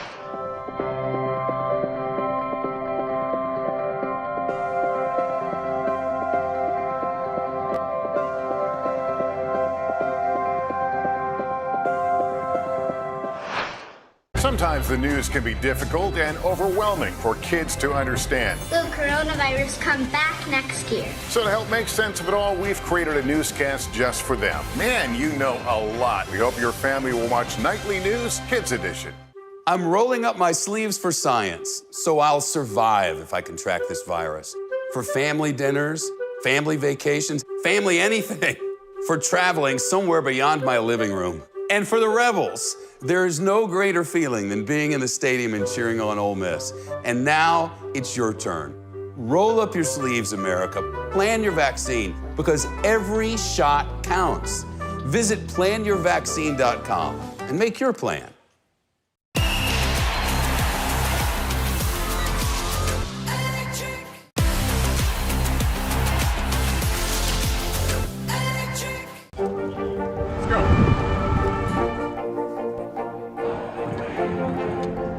And good evening from New Orleans. There is breaking news. There you go.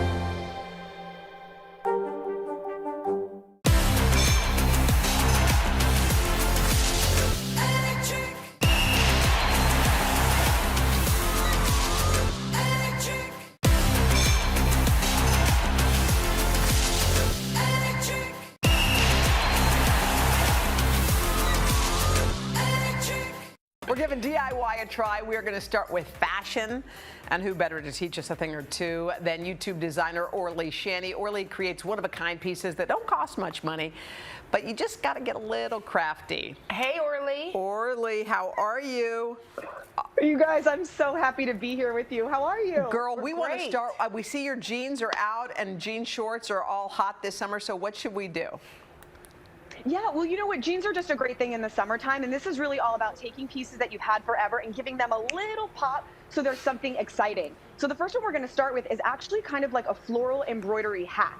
Floral embroidery is really, really expensive, but I'm going to show you how to make these jeans very simply, no sewing, no nothing. These are a pair that I made, and they come together in seconds. Cute. So all that you guys need are any pair of jeans. Whatever jeans you own are going to work. And you want to go ahead and get some iron-on patches. On the back of iron-on patches, there's like an adhesive that you can see is kind of shiny. This will get melted when the iron hits it. So first thing that you always want to do is lay out your design. This is actually the fun part. This is when you would decide on what your design looks like before you put anything down. I like to focus like top right and then maybe bottom left. So what you would do is lay them out. Once you have a general idea, take your iron on the highest possible heat. You're not going to rotate. You're just going to press. Move in sections. And as soon as this gets about 75% heated, so it's in place but not fully, you're going to flip them inside out and iron from the backside. And that's really going to fuse that glue in. And now you've got a pair of jeans that look like floral embroidery, but really they're just iron-on patches. That is so cool. I like that one. Okay, so Isn't it fun? Yes. We've spoken with Hoda, and she's no longer wearing the cold shoulder tops, except, you know, every once in a while. Begrudgingly. Yeah, But I know. There's a new trend. Exactly. Last time we were on, I think we gave her like a cold shoulder intervention. Yes. And so today we're going to say this is like the cooler cousin of the cold shoulder. And it's actually called the peekaboo slit. Take a look at this. This is just a simple sweatshirt that I had. And all you're going to do is create this really cool slit. And the reason I love it is that peekaboo is a super flattering trend on all body types, on all ages. And so kind of embracing this is still something we should do. Now, here's the shoulder seam, right? That's our shoulder seam. So we know that that will be center of our sleeve. You're going to take your fabric. Don't cut a perfectly good sweatshirt. Oh, no. I'm doing it, Jenna. I'm doing it. You just want to. Little hole. Oh. Yep, a little all the hole. way. And now you would cut straight down. Just Is like that this. going to fray? Now you have two options here. One is tug, and it will roll. It will automatically roll on its own. Another is, take a look at this when I filmed the original version of it. You can actually sew this if you have the know-how. Simply fold back a tiny bit, right? You fold back about a 1/4 inch, and a straight stitch all the way down. And actually, if you know how to sew, this is super simple. If you don't, fabric glue is a great option to clean finish this on your edges. Then I just added a little ribbon to both sides so I could tie a bow. What that did is it created almost a double peekaboo slit and a little feminine detail of the bow. But it creates a really nice flattering effect. I like it too. I'm actually really into it. Well, you look cute and everything. Yeah. Okay, so there's that. Okay, so how about just upgrading like a real basic top? So lace blouses are really expensive and really feminine and delicate, and really the only thing is the lace. That's really all that you need. So a place that I love is called Target Trimming. It's actually a really cool store in downtown LA, but they sell online, so anyone has access to the amazing things that I have here in the Fashion District. That's a simple purple top that I bought and added this really cool lace. So to do this, you're going to take your shirt and flip it inside out. Now, I'm doing it with a long sleeve, but you guys could totally do this with like a simple camisole and create that very cool lace camisole vibe. We're going to use fabric glue. My favorite is this Fabri-Tac. I've used it forever. It's really great and easy to use, and it goes on clear. So a super thin line all along the inside, right? We're going to go all along here, and then you're going to grab your lace. And the reason I'm doing it on the inside is because really what I want is only a tiny bit of lace peeking through the front. Exactly. When you do the other side, the most important thing here is just making sure that you're mimicking the shape. Yeah, exactly. All right, and we're going to put your jean jacket online, Orly. We appreciate you. Great ideas. Thank you. Looks cute. Oh, how cute are you? And we'll be back right after this. Adorable. It has been a long year. Yeah, where it's been anything but normal. Well, now there's hope. The COVID vaccines. I know. It's been a little confusing. Like really confusing. So it's more important than ever to make a plan. Visit planyourvaccine.com to find out where and when to get your vaccine. What are you waiting for? Roll up your sleeves and plan your vaccine. Plan your vaccine. Plan your vaccine.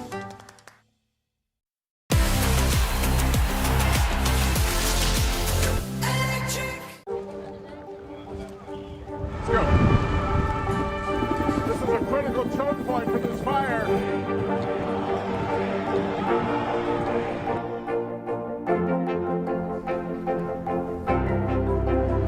And good evening from New Orleans. Nice to really spend some time with you. Appreciate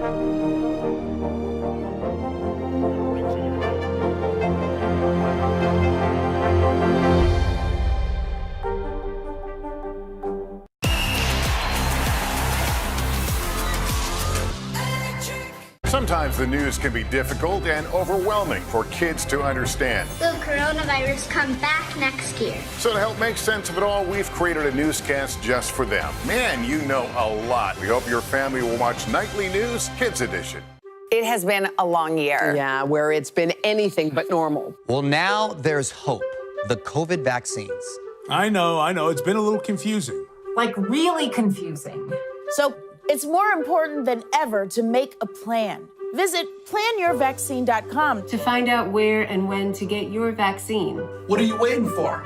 Roll up your sleeves and plan your vaccine. Plan your vaccine. Plan your vaccine.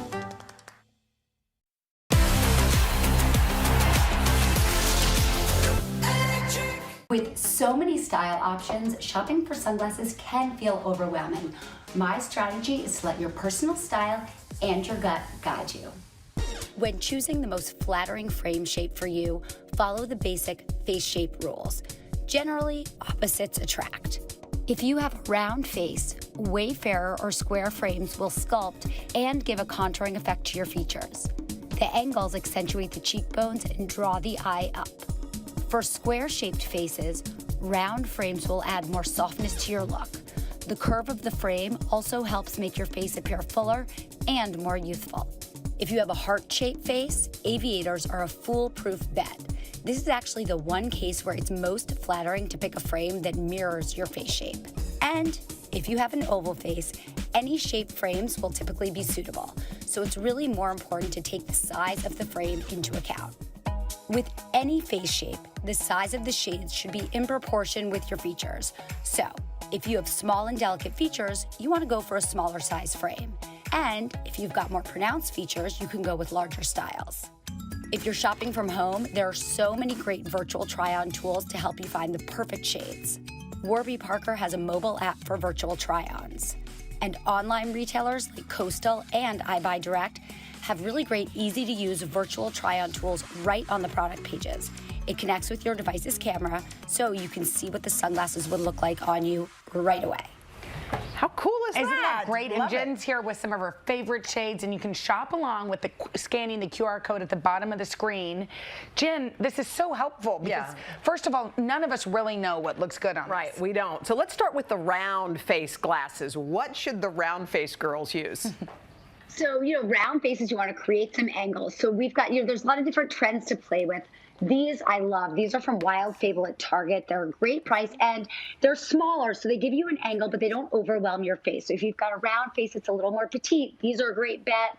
Another trend that I'm loving right now are these kind of mirror lenses that have a touch of color. So these are from Preve Revaux, and I love that it has that cool mirrored thing going on, but you still get a little bit of an angle. Okay. So it's creating some nice shape. All right, let's move on to square face. What are the best shades for those women or men? So if you've got a square face, round frames are going to be the way to go. These, I think, are super fun. This is like a classic round. These are from Aerie. And again, you get like that great curvature. It really softens your lines. And I love adding a touch of color with sunglasses. So how fun are these? Check these guys out. These are like a bright little pop of red, orange. These are from Old Navy. And again, you get the roundness. It's not too like old school. Oh, they look so good on you. Yeah, I think these are so fun. I like those. And I love adding color with sunglasses. All right, let's go to the heart shape. I think you're a heart shape, Jenna. Yeah, so heart Hoda's shape. decided I'm a heart-shaped face. so. I think I'm just a Yeah, I big-faced. agree.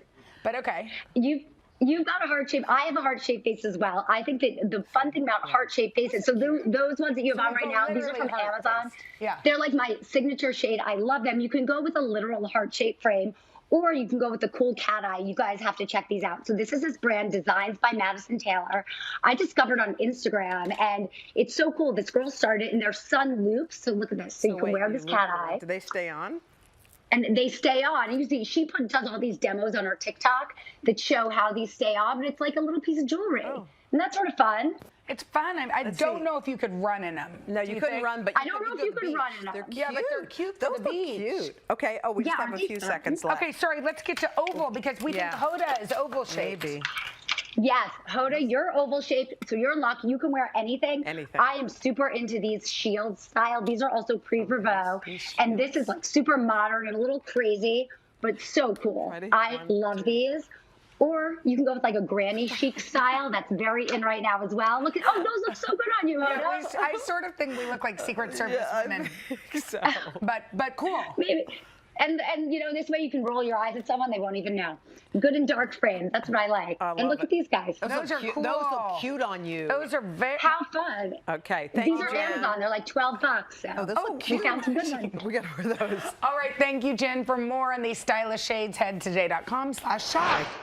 Good morning, everybody. Welcome to Today. Future's looking bright. Are you ready? We're going to do our part to spread the word on the importance of vaccines, so crucial for reopening America. A big day around here. A very special naturalization ceremony. Many of them doctors, nurses, other essential workers. If you are a nurse, thank you. Spring has sprung, guys, and we want to fill this season with some fun and surprises. Yes. This is the face of excitement. Celebrating Earth Day. Let's change the world. Love it!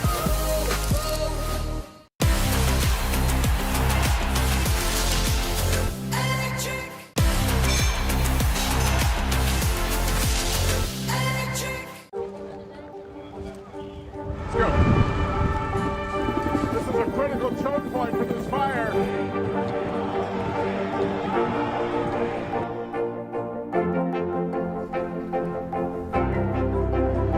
And good evening from New Orleans. Nice to really spend some time with you. Appreciate it.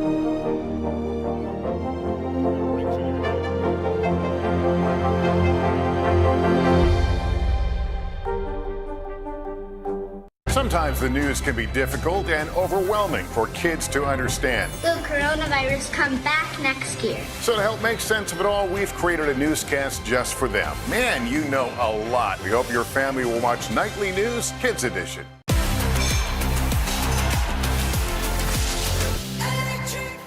Getting a sun-kissed summer tan usually means damage from the sun's harmful rays. But now there are plenty of safe ways to get a flawless faux glow all year long. And here to show us is beauty and lifestyle expert Ami Desai. Hi, Ami. You can shop right along with us. Ami, I feel like I messed up your name, and I tried not to. You, Ami. But Don't Ami, worry, it happens. your glow is gorgeous. Yeah, and also if you want to find the products, you've got that QR code right there, right on your screen. All right, so Ami, let's say someone has never done a self-tan situation before and they want one product that they should try. What's the one you recommend?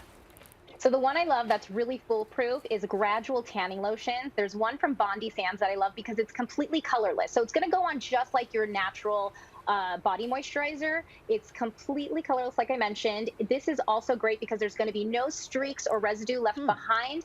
All you're going to do is apply it, and in 2 to 3 days, you're going to start noticing a really subtle glow. So this isn't going to be a tan. This is going to be more of a subtle glow, which I think is where a great point for people to start is as well. And it's fragrance free, which is huge. Well, that's what we were just saying to me, that you know, you can put a man on the moon, but all of these things smell like Fritos or Cheetos. Yeah. Right. Yeah, I know. And so this one's fragrance free, which is great. And then let's say you want a little bit more of color, but you want something that's still fuss free. There are now called tanning drops. Isle of Paradise has this great one. It's color correcting. So it's not only going to add color to your skin. What you do is you add 2 to 3 drops to your moisturizer at night, and you wake up with such a beautiful, healthy, sun-kissed glow. If you want to go deeper, you can just add a few more drops. And I mean, the results are gorgeous.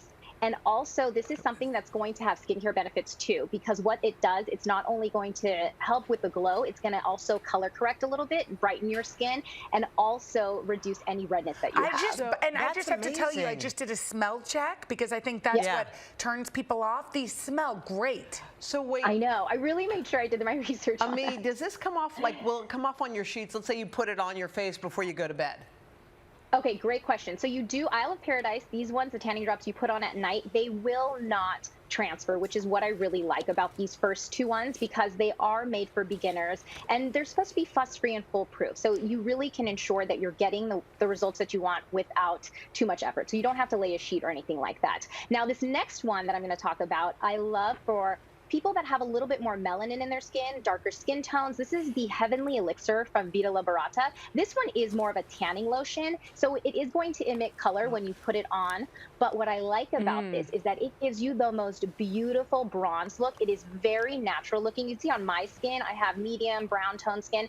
It looks very natural. It's not artificial looking, and that is safe for your face and your body. So it's really nice. That, if you do apply at night, you will want to kind of put a sheet on underneath just to make sure you're not getting any residue. Or what do you recommend? We don't want streaks, okay? A lot of times you end up having, or at least, and I'm speaking for myself, I'm not great with self-tanner. What can you recommend we do with that? Okay, so exfoliation is key always. You want to make sure you're getting rid of that dead layer of skin just to make sure that there's even application of whatever product you're putting on. So that's always great. Also, I like to blast my skin with cold water, especially if you're going to be tanning your face. The cold water is going to close your pores, and so it's going to help prevent any clogging and also any irritation that new products that you're trying can sometimes cause. Okay, that's awesome. And then something else that I really like, this tip I love, it's powdering. Just like we powder our faces with setting powder, you can powder areas that you have creases. So for instance, your elbows, your knees, your underarms, this is going to also prevent, you know how sometimes tanning lotions can be a little sticky? Yes. This is going to make sure that that stickiness isn't there. And then a deodorant spray is a great hack too. Like you were talking about, Jenna, having a little bit of that odor. If your tanning lotion does have odor, this can really reduce that. Okay, let's move on to this next tried and true product, the Sally Hansen leg spray. Yes. Okay, so this is body makeup. I love body makeup because it's more temporary, and it's something that's also going to hide blemishes like scars, varicose veins, any bruises that you might have. One of my favorite tricks is to spray this directly onto a brush and then blend it out. And this is why I love this. As soon as this sets, it is 100% water and transfer proof. Trust me, I've tried it. You really have to emulsify with soap and water in the shower to remove this product. So it is great.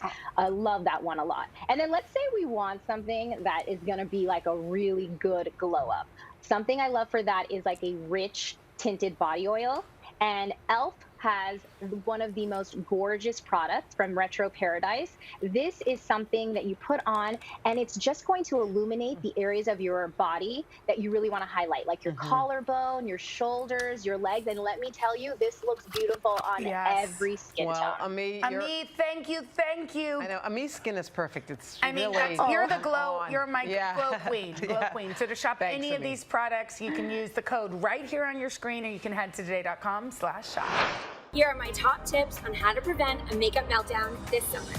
Take a little translucent powder, and we're gonna put it on our eyebrows, dusting against the grain of our hair to prevent the sweat and the oil from breaking down our makeup. You always wanna use eyeshadow primer. This prevents our makeup from getting creasy or breaking down. Instead of using a regular eyeshadow, like a powder, we're gonna use a cream. The long-wearing technology acts like a double primer, so it stays on for even longer. Setting spray. Spritz as you go. This locks in each step of your beauty routine. Our bottom lashes usually get the most oily or our eyes tear from allergies. So try waterproof mascara on the bottom. Try a brown for summer to keep it fresh and light. Spritz and set, and you're ready to go. Hey. Happy summer.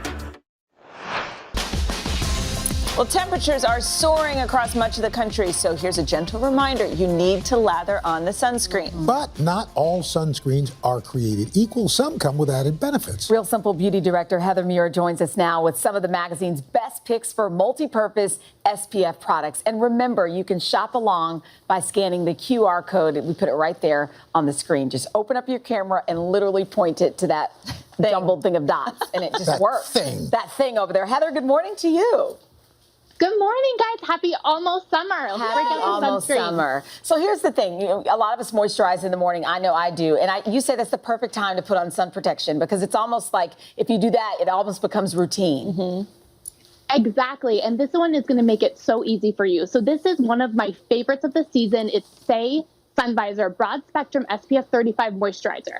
So get ready to clear out some space in your medicine cabinets. This is the one and done. It takes the place of a serum, a moisturizer, a physical SPF, and a face oil. It also has hyaluronic acid and grapeseed oil, so it's going to leave you really dewy and plump. It leaves you so glowy that you actually want to reapply it, and that is the key. You sold that one. All right. Yeah, right now. What about for folks with darker skin tones? Because sometimes those sunscreens look a little streaky. Totally, Al, I hear you. So this is the perfect solution. This is Melee. It's their no shade sunscreen oil SPF 30. It's only $20, and it's this gorgeous, luxurious oil. It was created by dermatologists, especially for people with darker skin tones. So it's not going to give you that white cast, that chalky finish, or any streaks. You guys will love it. Cool. What about when you're kind of in a rush? You know, you're running to the beach. I know when I go to the golf course, I just want something to spray on real quick, but I hear bad things about some of the spray-ons.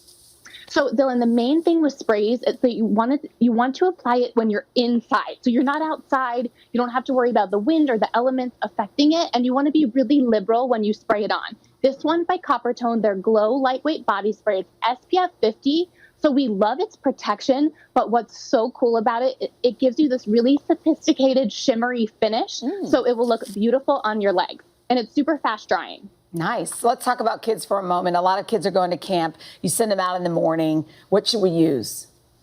So I have a 1-year-old. I've tried it all. And my favorite is Babo Botanicals Baby Skin Mineral Sunscreen. This is SPF 50. It's fragrance free. It's not sticky. So you can see it here. It's white, but it really absorbs well. It doesn't transfer onto their clothes. And even though it's made for babies, if you're an adult with sensitive skin, you might really love this as well. Heather, I think a lot of folks forget they've got to protect their lips from sunburn. Just burnt mine this weekend. Totally. It's one of those sneaky spots that kind of creep up on you. So this one by EOS, it's called the Guardian 100% Natural Sunscreen Lip Balm. It's only $3 at Target. I like to think of it as a little mocktail for your lips. It comes in really yummy flavors like coconut and watermelon. It has shea butter in it. So if you have dry flakes, that's going to cure it as well. And it's water resistant and sweat proof for up to 80 minutes. Oh, very nice. What's this sunscreen powder? I've never heard of that before. What is this sunscreen powder? What is this of you speak?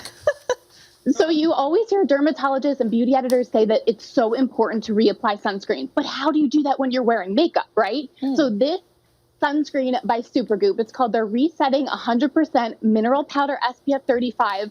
Is a powder. It comes in this great little brush. So after your makeup's done, you can dust it on. It also mattifies. So if you're a little greasy, it will take care of that. It's also really good for like the tops of your ears and all those sneaky little spots that tend to get burned. Wow. That's really cool. And if mattifies. Right? And if you want to fight sunburn really quickly, but also lighten some dark spots, what's the best sunscreen for that?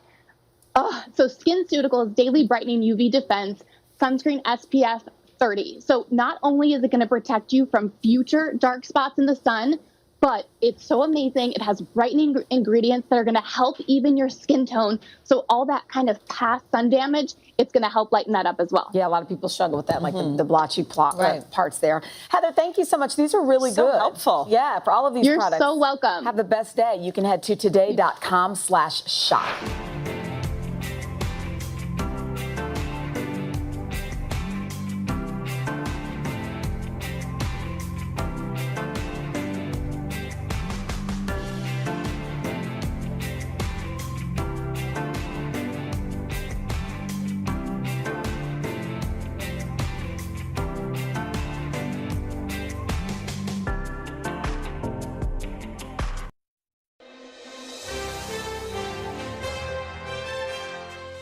I think pictures are powerful. They are tools used to communicate.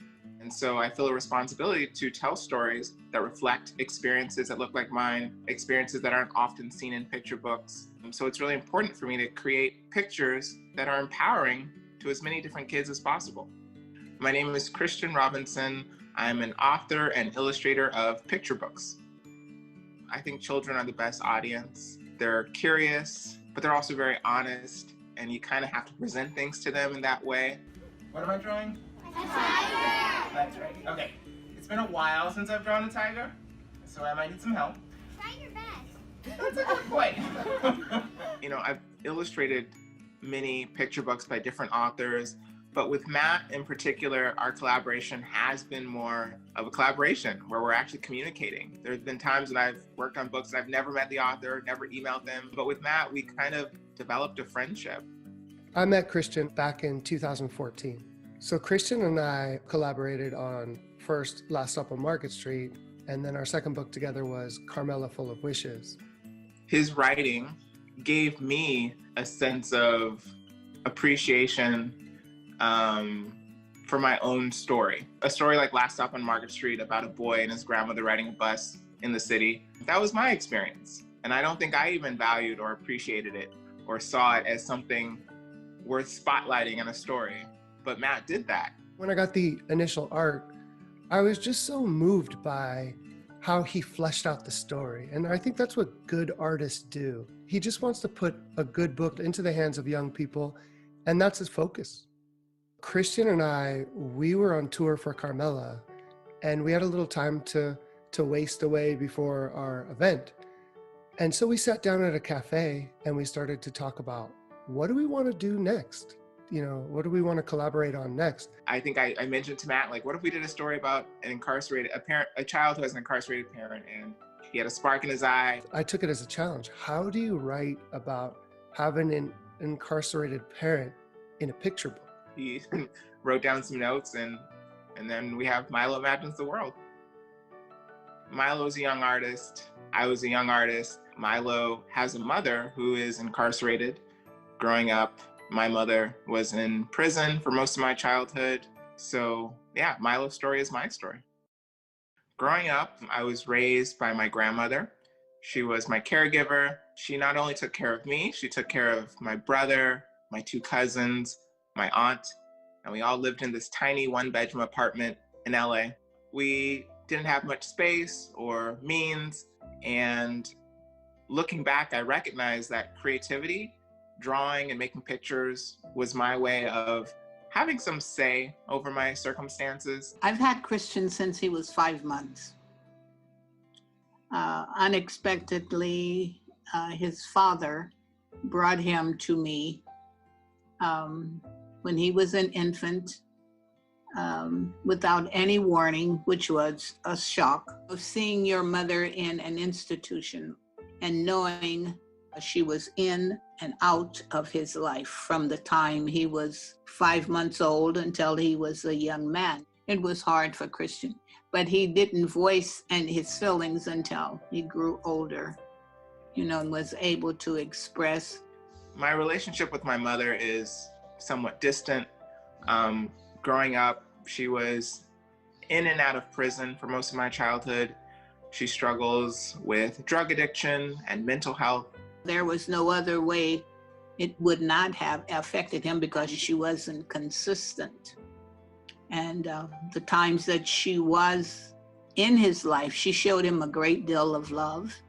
I in no way look at her as some kind of antagonist in my story. One of my most favorite memories of my mother growing up was when I was about maybe 7 or 8. She had just gotten out of prison and she reached out to me and said, I would love to spend the day with you, the whole day. What do you want to do? I went with The Lion King because the movie had been out for a while and everyone was talking about it.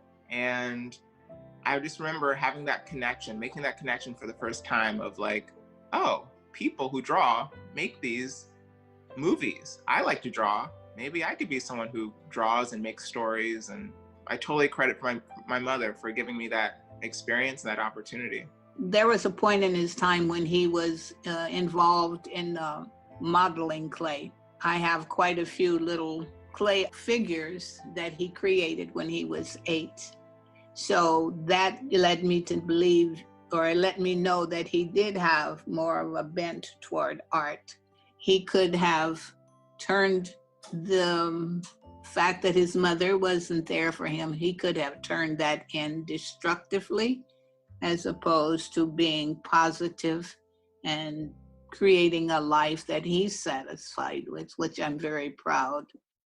One thing I really admire about Christian is he's so dedicated to the art of the project. He's not as interested in the business side of it. He doesn't worry about the bestseller lists or what awards a book is getting. There are not enough books, children's books, for children of color to connect with. Our stories matter, especially those that we don't always see. You know, we live in a country with one of the highest incarceration rates in the world. So there are a lot of families that know this experience, and unfortunately, not that many stories that reflect it. So I just hope to let those young people know that their story matters and that it's valuable.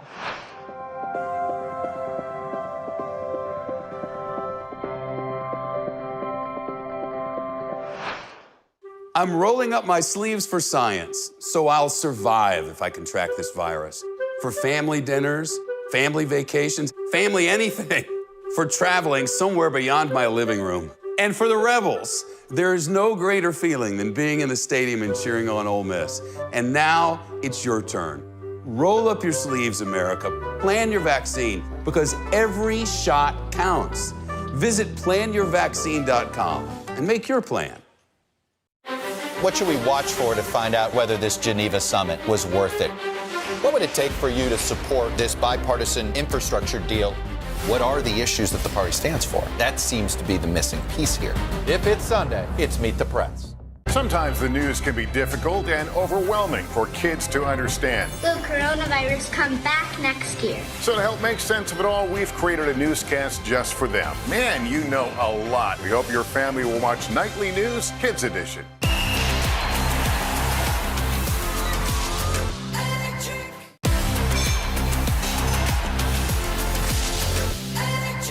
Sometimes the news can be difficult and overwhelming for kids to understand. Will coronavirus come back next year? So to help make sense of it all, we've created a newscast just for them. Man, you know a lot. We hope your family will watch Nightly News Kids Edition.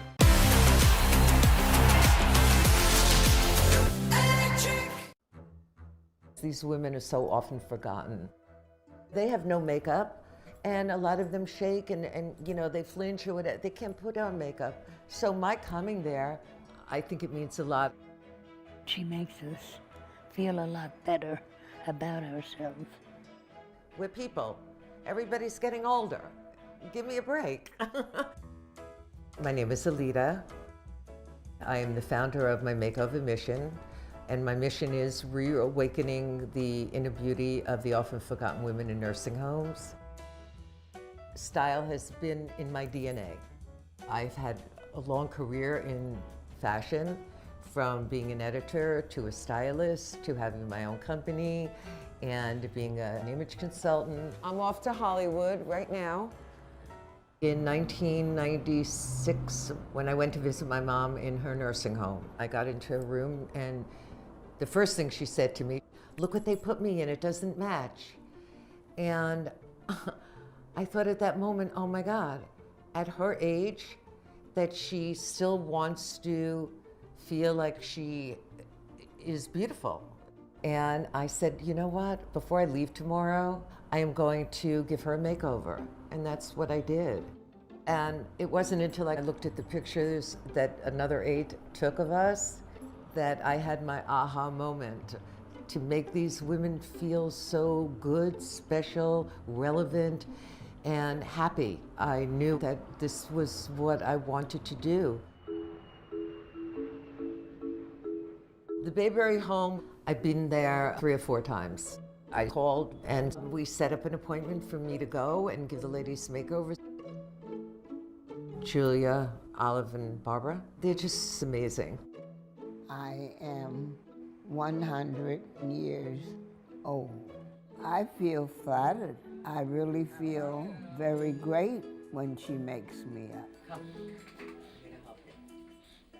I loved Barbara the moment I met her. Comfy? We're gonna take off your glasses, right? Makeup is something we don't do. For me, it gives us a real lift, really makes our day. Julia, she's lovely. She's like Leave It to Beaver mother, you know? She's just so sweet and gentle. It makes me feel very good because I was a rockette at one time, so I had to use a lot of makeup. I think when she does the eyes, I think they look very beautiful.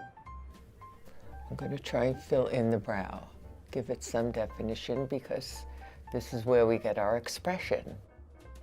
Oh my gosh, imagine not doing your eyebrows for 3, 4, 5 years. Imagine, it's a lot of wiry hair. That is my biggest challenge, and I'm big on eyebrows. When it comes to the lips, they're all in for the red.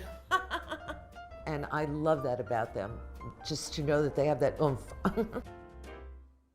I think some of it has to do with they see me wearing it. You know, like in Harry Met Sally, I'll have what she's having, same thing.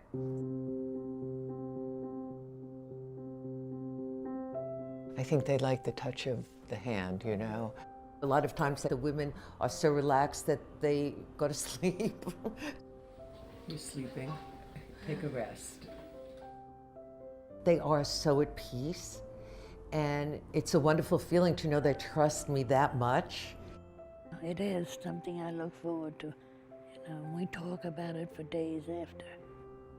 I think she's a very beautiful person. And she makes you feel good while she's doing the makeup. Makeup is a byproduct. It's really about the connection, the symbiosis of me and her.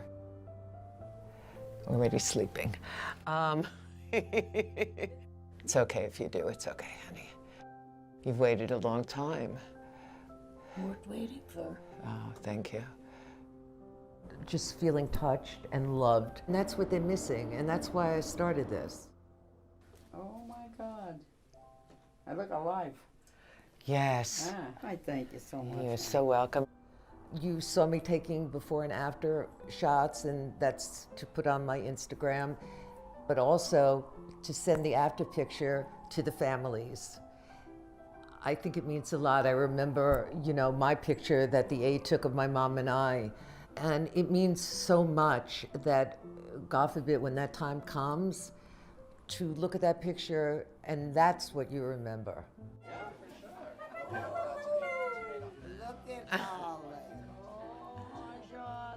Okay, girls, are we ready? I have something for all of you. Happy Valentine's Day. I hope that you enjoy. And we appreciate you being here. I know. Thank you, honey. Making the women happy, making them feel the way they do. I love that. People say to me, oh my God, you bring them so much joy. Honey, I'm the one who's getting the joy. I'm the one that's receiving it. It's amazing.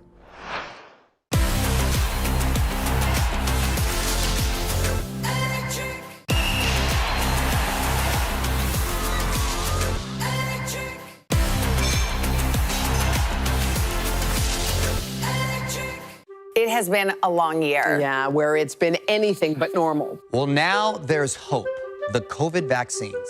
I know. It's been a little confusing. Like really confusing.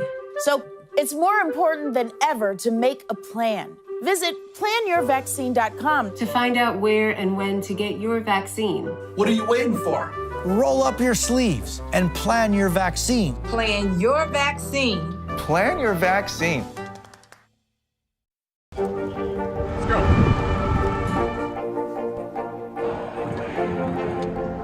And good evening from New Orleans. There is breaking news. There you go.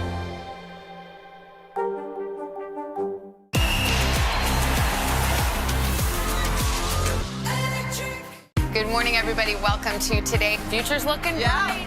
Are you ready? We're going to do our part to spread the word on the importance of vaccines, so crucial for reopening America. A big day around here, a very special naturalization ceremony. Many of them doctors, nurses, other essential workers. If you are a nurse, thank you.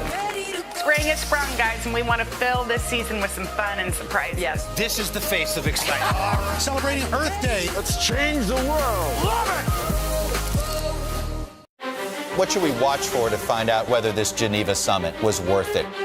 What would it take for you to support this bipartisan infrastructure deal? What are the issues that the party stands for? That seems to be the missing piece here.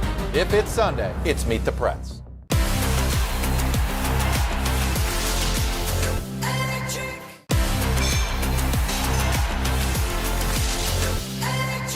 Craft beer industry has exploded in recent years, becoming a nearly $30 billion industry. And now, emerging from the pandemic, many specialty breweries are flourishing, with Black-owned establishments in particular gaining a lot of momentum. While they make up less than 1% of the more than 8,000 in the United States, more Black brewers are now starting to open sites.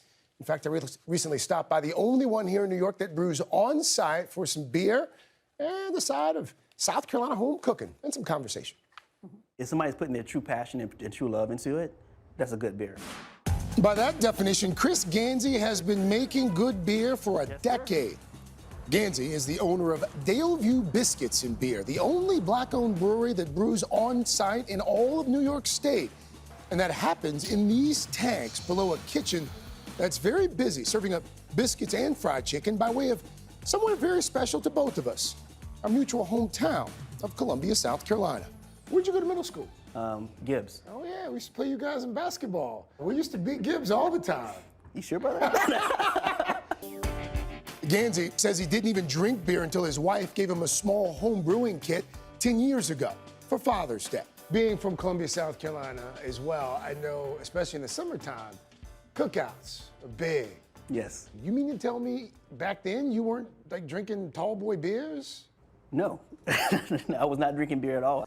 But 3 years ago, that hobby evolved into a business. How did you get from those home brewing kits to the owner of quite the establishment? People that believed in me. I had my wife and some close friends who believed in the vision and kind of pushed me forward. It's like, you can do this. Why not spread the joy?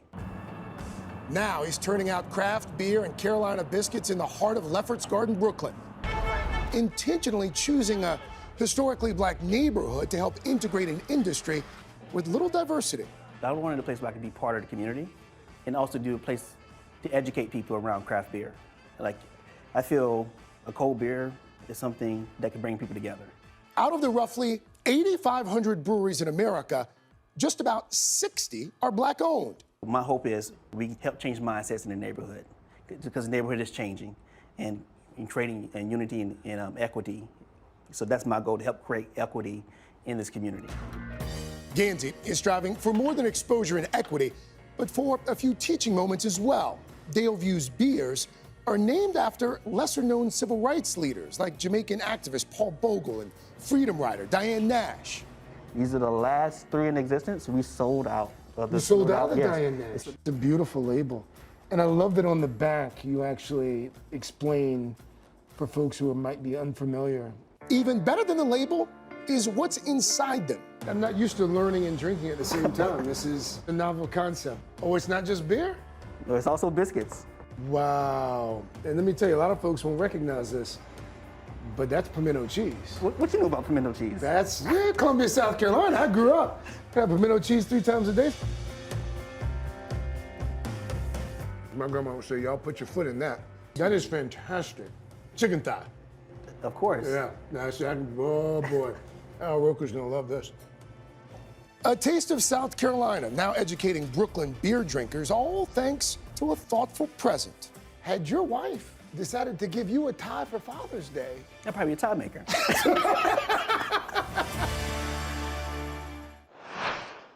I'm rolling up my sleeves for science, so I'll survive if I contract this virus.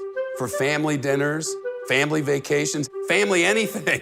For traveling somewhere beyond my living room. And for the rebels, There is no greater feeling than being in the stadium and cheering on Ole Miss. And now it's your turn. Roll up your sleeves, America. Plan your vaccine, because every shot counts. Visit planyourvaccine.com and make your plan.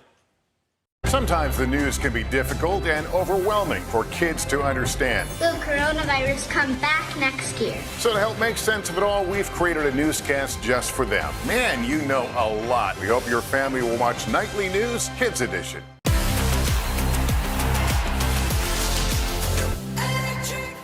I'm rolling up my sleeves for science, so I'll survive if I contract this virus. For family dinners, family vacations, family anything. For traveling somewhere beyond my living room. And for the Rebels, there is no greater feeling than being in the stadium and cheering on Ole Miss. And now it's your turn. Roll up your sleeves, America. Plan your vaccine, because every shot counts. Visit planyourvaccine.com and make your plan.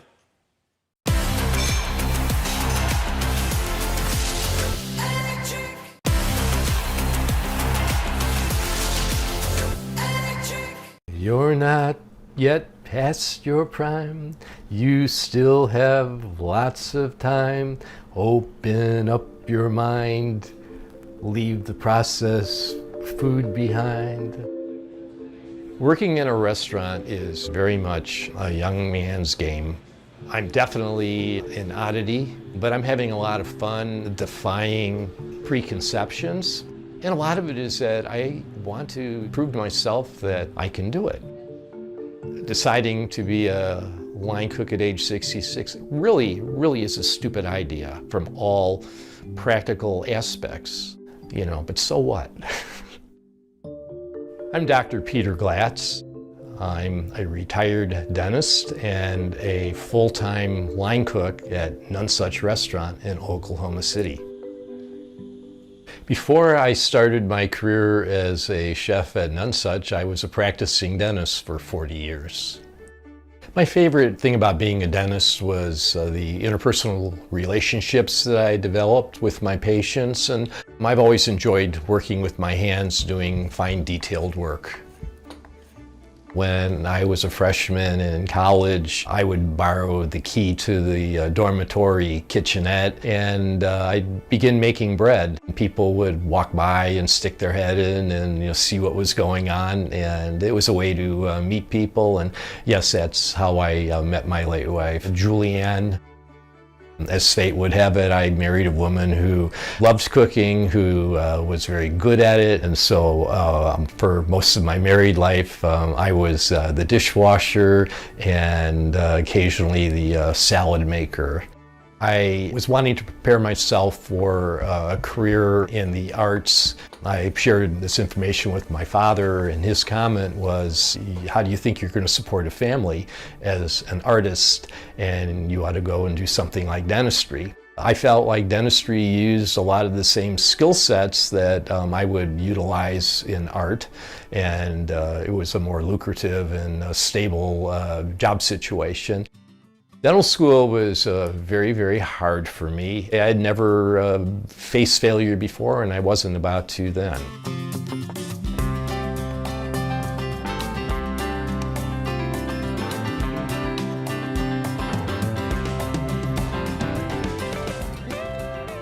Welcome to Birth of Us. This is my wandering, traveling tiny house and kitchen.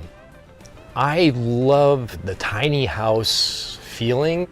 I have really everything I need to survive in a tiny, compact space. And I love being able to go to music festivals and cook for people. This has been a real labor of love. I originally bought a bus with a wheelchair lift to help me lift beer coolers into the bus, but it turned out to be a good move because then I could lower the lift and she could drive right up there, and it allowed us, in the last years of her life to be able to go on nice trips and pretty much go anywhere. That was taken freshman year in college, right at the time we got engaged. That's my wife Julianne, and I in her dorm room window.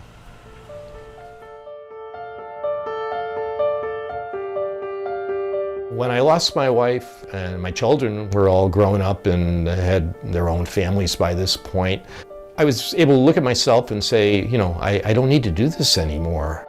I had so many ideas and so many wishes and goals, and I put them on hold to raise a family. I'd look back at the dreams that I walked away from and, you know, struggle with resentment. But I realized that it wasn't too late. There was still time. I've always enjoyed fine dining. I read about Chef Elena Regan, who had a Michelin-starred restaurant in Chicago, the Elizabeth Restaurant. I loved it. I would return, every 3 to 6 months and spend another 2 to 4 days with her. We became good friends. I fell in love with the restaurant environment. Problem was, it's physically demanding. You're on your feet 12, 14-hour shifts. And at that particular time in my life, I was overweight and suffering from a hip that needed a replacement and back problems. Then I became involved with a CrossFit group and a trainer who focused on older individuals. As I grew stronger and healthier, I realized that I think I can do this.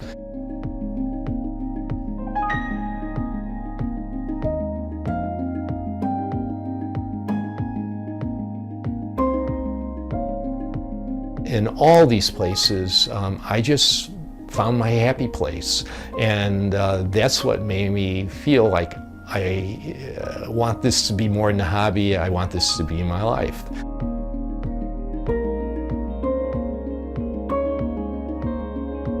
I've known Ann for quite a while. Ann was, before becoming my wife, was a family friend. Then I'll get to working on prepping some vegetables, and we'll put together a rice salad. We'll use either black rice or red cargo rice. Okay.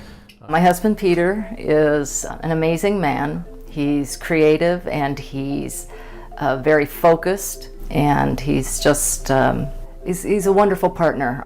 Our original plan was to travel in the bus and support ourselves by doing pop-up cooking events.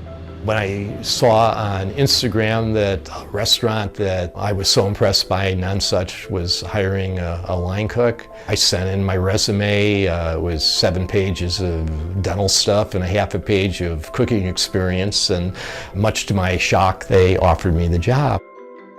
I knew that it was an important career move for him and that it would help make him a better chef. And I completely supported that, and I wanted him to be able to do that because I know that in our ventures later that all it will do will make things better. It's a really wonderful thing to have that kind of support. I think she's enjoying the crazy little ride that we're on.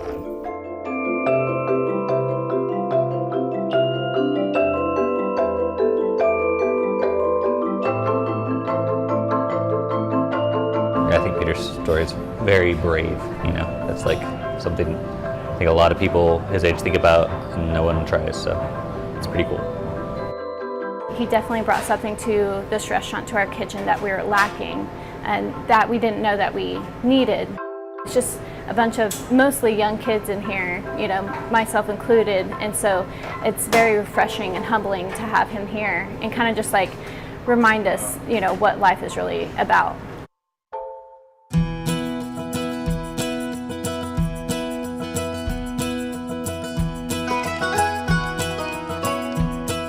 What I want people to take away from my story is that one doesn't have to resign himself to living a life that you aren't fulfilled living.